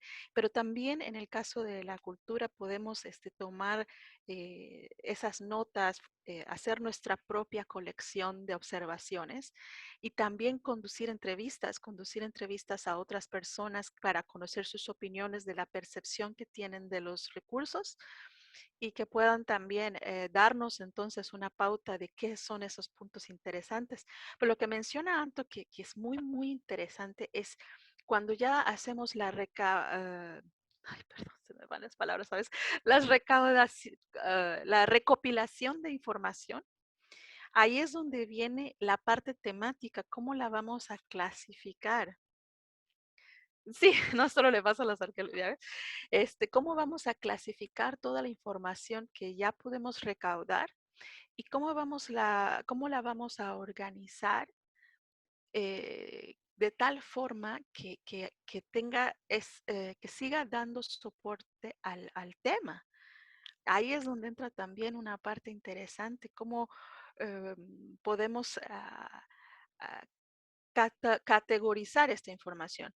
Y lo que sí es importante que la información que vayamos a recaudar tengamos esa visión de que debe ser una información balanceada, creíble, verificable, objetiva, relevante y sobre todo que le dé soporte a la historia, ¿no? Al tema que estamos presentando. Entonces, esa parte de de la investigación temática, yo creo que nos puede ayudar a precisamente entender cómo vamos a estructurar la historia que vamos a presentar. Porque si no, como decía Erendira, y podemos tener tanta información, pero es que esa información, además de ser relevante, significativa, etcétera, realmente soporta el tema, porque de un solo, ya me pasé, ¿verdad? Ya hablo mucho, yo sé. Porque de un solo tema o de un solo tópico en este caso, podríamos sacar muchísimos temas y basarnos de todas las informaciones que tenemos para entonces diversificarlas, vamos a decir así, y darles ese lugar apropiado en el tema del tema en que nosotros estemos desarrollando. Y eso es lo que me gusta mucho de lo que menciona Anto. Es muy importante saber que la información, además de ser muy valiosa, la vamos a poder clasificar de acuerdo al tema. ¿Ok?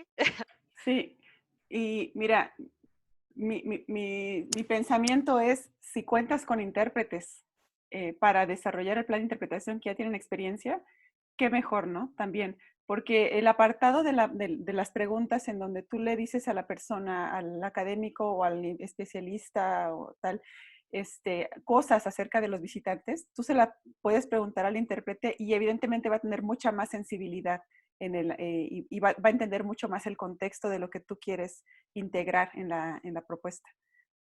Pues sí, yo la verdad aplaudo eso. Pero acá desafortunadamente no hay muchos intérpretes todavía en este tipo de lugares. Pero sí, muchas gracias. Muchas gracias, Gaby. Bueno, voy a dar lectura antes de darle la palabra a Margarita porque llegó al chat un comentario de Maritza. Ella pregunta, ¿podemos considerar como expertos a personas locales no académicas? Mi pregunta va en el sentido que los sitios a interpretar están vinculados a las personas con diferentes connotaciones.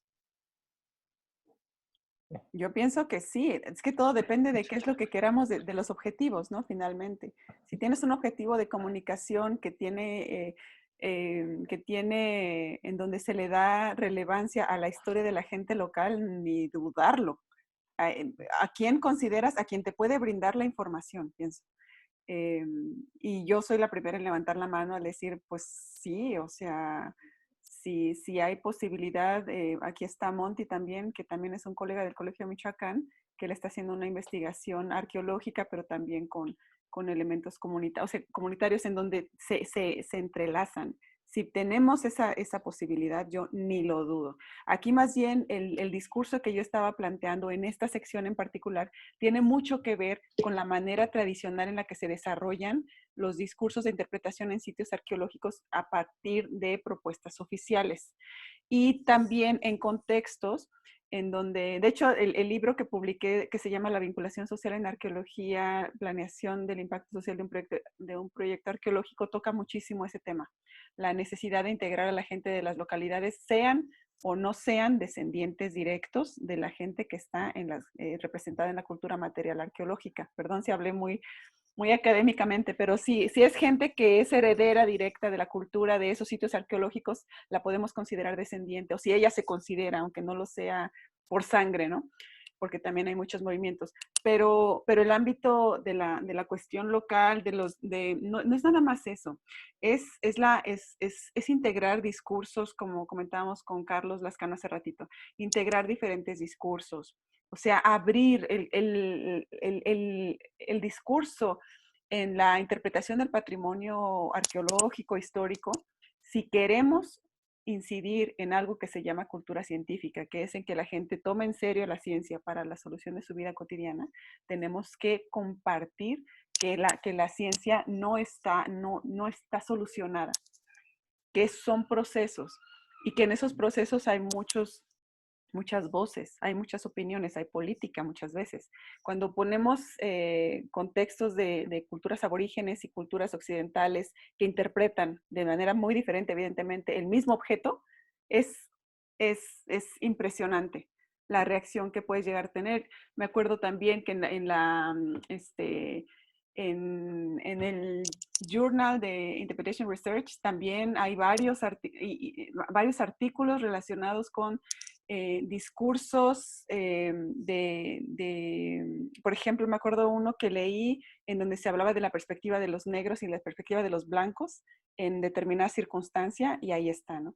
Entonces, mientras más hagas al visitante o al usuario pensar que no hay una solución única, y lo hagas, como dice Samhan, mucho pensar y pensar en qué estás pensando, pues yo creo que ahí está la clave también. Y te agradezco, Maritza, que hayas traído el tema aquí. Muchísimas gracias, Maritza, Tony. Y bueno, ahorita le damos la palabra a Margarita, por favor. Sí, antes que nada, pues felicidades porque estuvo muy padre todo lo que nos presentaron. Siguiendo un poquito el tema esto de que con tanta pasión los arqueólogos, los investigadores y cualquier persona que le guste el tema del que te va a hablar, pues hablamos horas, ¿no? Y algo que he leído mucho es sobre economía del lenguaje, y es algo que poco se nos platica a los arqueólogos de, pues platícame más con menos, ¿no? Pero que sea este filtro que nos acaban de plantear, ¿no? De lo que tiene la interpretación, que sea significativo, que sea necesario. Y parte de pues línea de economía del lenguaje, hay una actividad muy padre que a mí me causó mucho impacto porque suelo hablar por horas, yo creo que igual que todos los arqueólogos y los investigadores, porque tenemos ese sentimiento de querer compartir, pero pensamos que compartir es ya informar e informar porque estamos adquiriendo toda esa información tan rápido nosotros y queremos compartirla, pero al final no lo comunicamos de la forma de llevar a la gente del punto A al punto B, que es la parte importante de la comunicación, ¿no? Con ese objetivo real. Entonces, un ejercicio que hacen con la economía del lenguaje es, me tienes que decir todo el relato con la estructura completa de un cuento en lo que dura un cerillo prendido en tu mano. Es un ejercicio padrísimo porque yo decía, a ver, ¿cómo explicaría, digo, el tema que más o menos sé, ¿no? Templo Mayor, en lo que dura un cerillo, ¿no? Y qué les podría platicar. Y otro ejercicio, trabajo mucho con niños y jóvenes, es esta cosa nueva del TikTok, que en un minuto debes de decir absolutamente todo. Digo, ahora ya TikTok habría 3 minutos, pero nos da un respiro a los que hablamos mucho. Sin embargo, creo que es un muy buen ejercicio para nosotros como investigadores filtrarlo con esta tabla que nos acabas de presentar y poder explicar de esa forma muchísimo mejor. Creo que es una herramienta de interpretación muy padre. Y por segundo punto, ya nada más para dejar esto, en la parte de la seguridad que nos presentabas en tu diapositiva, donde ponemos los letreros y toda esta parte de que pues hay zonas peligrosas o que ponen en riesgo la vida o en riesgo el patrimonio, creo que la interpretación es una de las líneas que mejor en el mundo han cuidado esa parte, ¿no? O sea, que no es solo comunicar o cómo vamos a hacer la experiencia, sino que sea una experiencia segura. Y en Canadá tuve la oportunidad de ver pues una forma muy fácil de solucionarlo. Y en el Museo del Puerto en Quebec tienen como un acrílico que pasa por enfrente de las piezas, pero es un acrílico como medio amorfo sobre la pieza, o sea, no es una caja, no es verlo desde lejos, no es así como cuando uno llega al museo en Teotihuacán, ¿no? Y que hay hasta una alarma de que ya te acercaste demasiado y tú ni viste la línea, ¿no? Porque es un infrarrojo que solo suena y tú no sabes ni qué es. Y es muy agresivo para el visitante. Entonces, este museo me encantó porque me podía acercar muchísimo a la pieza, ver el color de la vasija que estaba ahí y jamás le iba a poder tirar, jamás le iba a poder tocar y jamás iba a estar en riesgo, nada. De hecho, pues no había policía ni nada, ¿no? Que fuera tan invasivo y me pude acercar a la pieza, pero porque la misma interpretación y la misma seguridad del museo lo ameritaba, ¿no? Y lo pensaba desde su estructura. Entonces, creo que eso nos falta mucho en esta parte de México, en la parte de interpretación que se cuente, ¿no? Como lo mencionaste aquí, no solo es comunicar, no solo es la experiencia, es la parte también de seguridad que podemos ser partícipes, ¿no? De protegerlo. Y ya, gracias. Gracias, qué padre analogía, ¿no? El cerillo. He escuchado muchas opciones, dilo en 12 palabras, dilo en, sí, pero eso está padre. Dilo del primer piso al segundo piso de un elevador, pero eso está padre también. Y gracias. Muchísimas gracias, Margarita. Bueno, vamos a darle la palabra a Adriana, quien levantó la manita virtualmente. Por favor. Sí. ¿Me escuchan? Sí, claramente. Gracias. Pues bueno, agradecer esta ponencia. Siempre es muy enriquecedor escuchar, ¿no? A quienes dirigen el grupo de Interpat. Y para esta ocasión, bueno, me gustó mucho la explicación, además muy didáctica, ¿no? De cómo, cuál es la metodología, ¿no? Para que los públicos, pues, comprendan los objetos, comprendan el patrimonio. Quiero manifestar que la parte que más me emocionó y me ayuda es esta parte de la acción, en donde cita Antonieta a Samham, ¿no? 2014. Y quiero aportar, ¿no? Que esa parte de las emociones y de lo que nos hace tener una empatía con el otro y con el objeto es eso, ¿no? El generar una situación en donde me siento igual que el otro, ¿no? O sea, porque así como nos comentas, Antonieta, bueno, los seres humanos que habitaron en ciertas épocas de la historia, pues participamos de los mismos sentimientos y emociones, ¿no? Sentimos el miedo, sentimos el odio, sentimos el coraje, sentimos por aquí la derrota, el dolor, ¿no? Y entonces, el que usemos estrategias, ¿no? Como tú nos recomiendas, para interpretar el patrimonio y que las estrategias sean en este sentido, pues es básicamente la narrativa. Me gustó mucho entonces que los personajes pueden hablar, ¿no? Pueden provocar, ¿no? Un perro que tanto no puede preguntarle, ¿no? A manera de ficción, de preguntarle a un grupo de niños, ¿no? Sabiendo, a todos nos encantan los perritos, pero bueno, a los niños yo creo que más, al público infantil.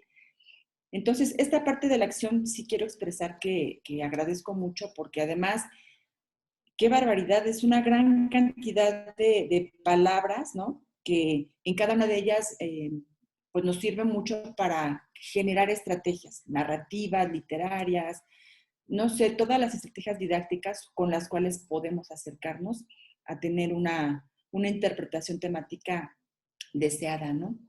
Y por otro lado, pues también comparaba un poquito esta parte del trabajo tan importante que es la interpretación y que nos lleva a tomarle el gusto, ¿no? Al patrimonio. Y es justamente porque lo comparo con el ámbito de la escuela. Por ejemplo, un maestro en la escuela puede estar dando una clase y ser meramente descriptivo y aburrir, ¿no? Y el trabajo del intérprete es ese, de ser un guía que cambie precisamente, que rompa los paradigmas para que podamos tener diálogos con los objetos, diálogos con los fenómenos.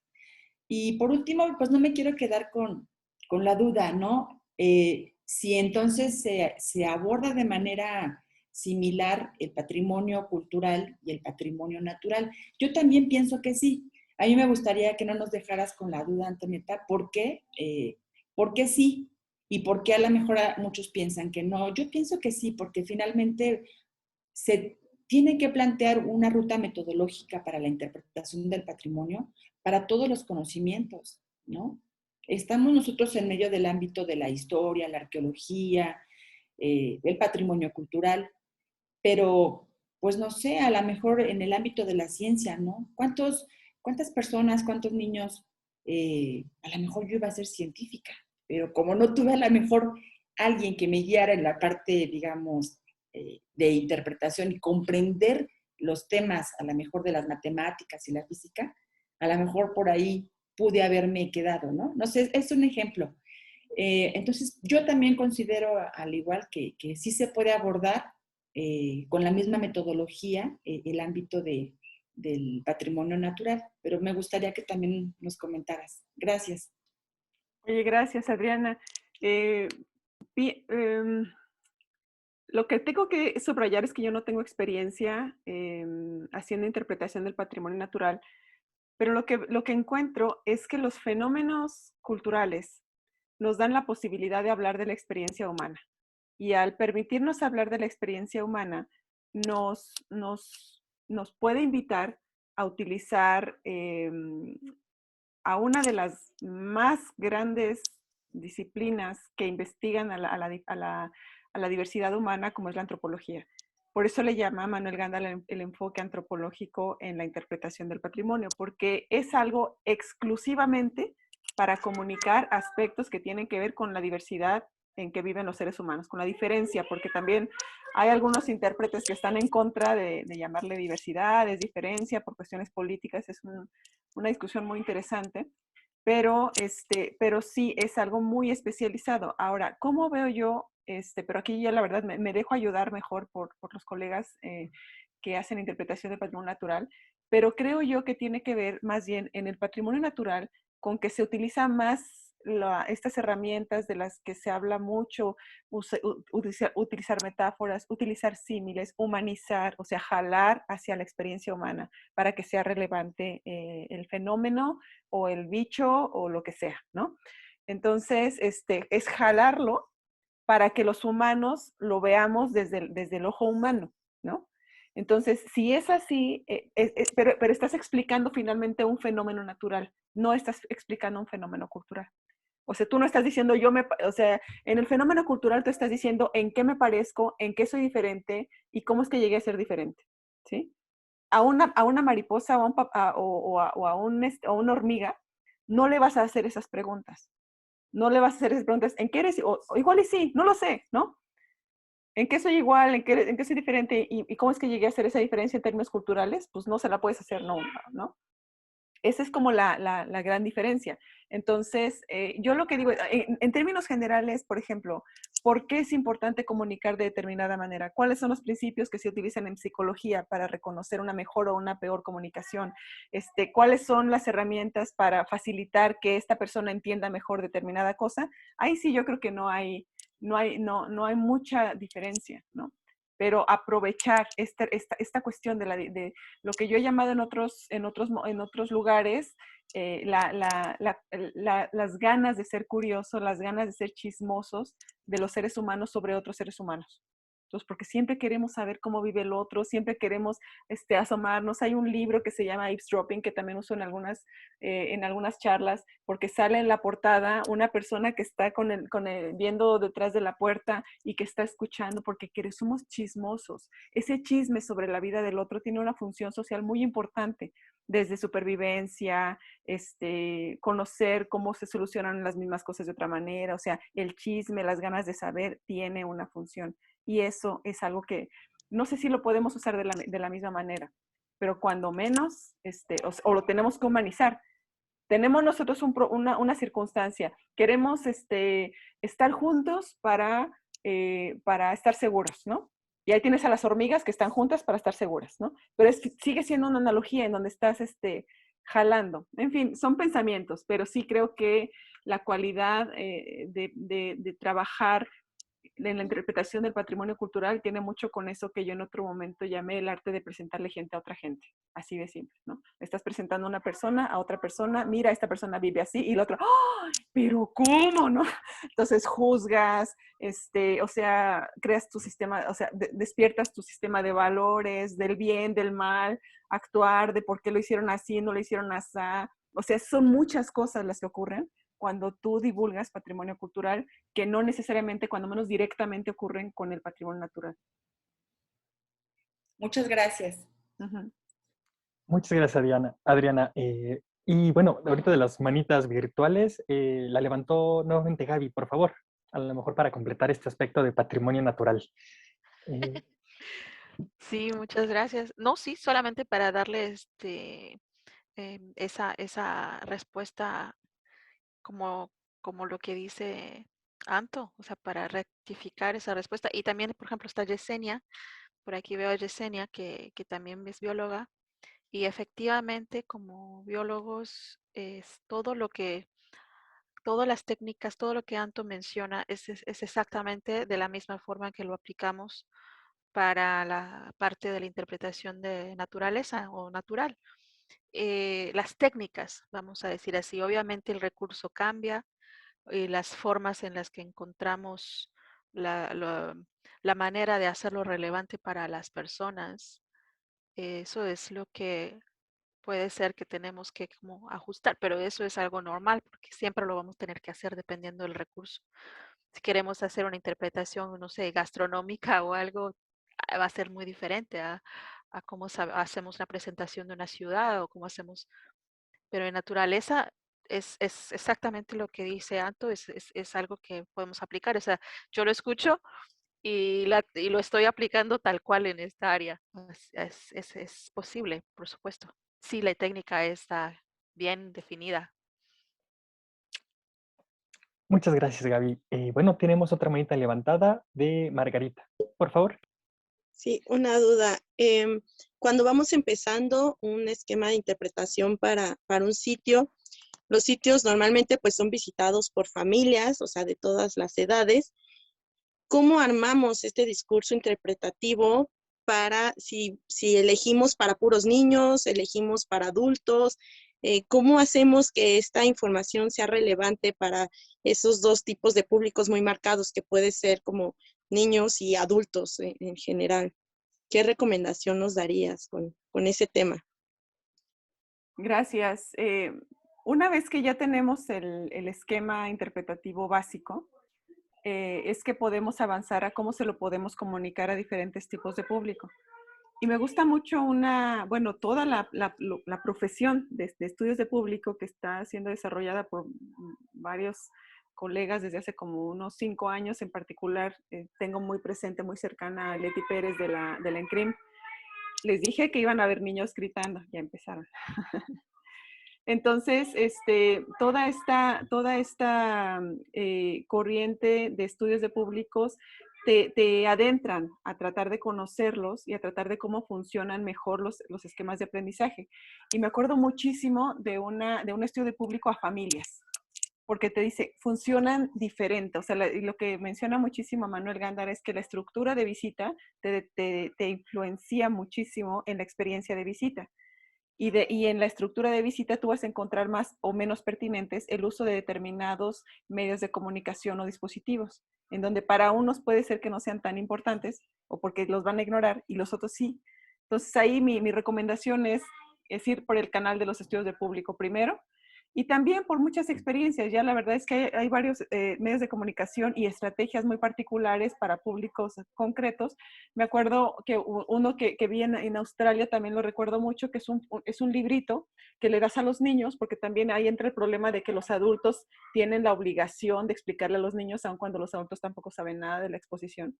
Entonces, una manera de aligerar esa carga fue darle a los niños un folleto de actividades que tenían que resolver con sus papás.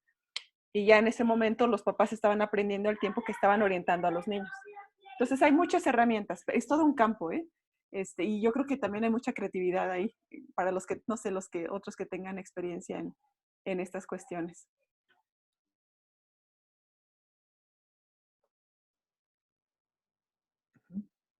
Okay, muchísimas gracias. Y bueno, me parece que ya sería la última intervención, dado que ya estamos a punto de concluir estas 2 horas, se nos fue rapidísimo.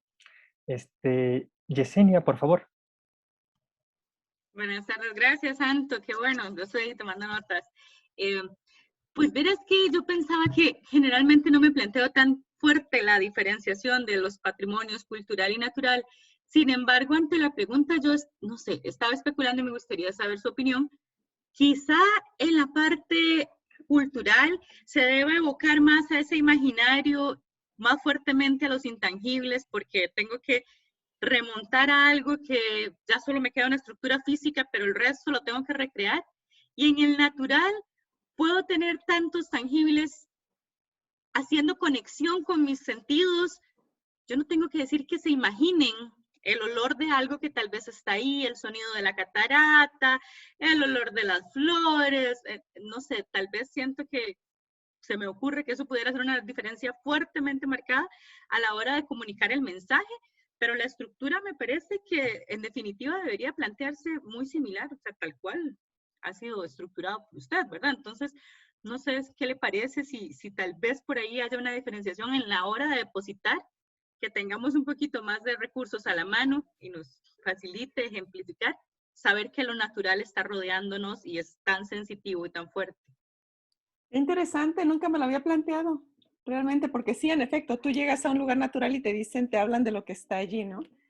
Pues sí, puede ser una vía, y te la agradezco. También voy a tomar mis notas. Gracias, gracias.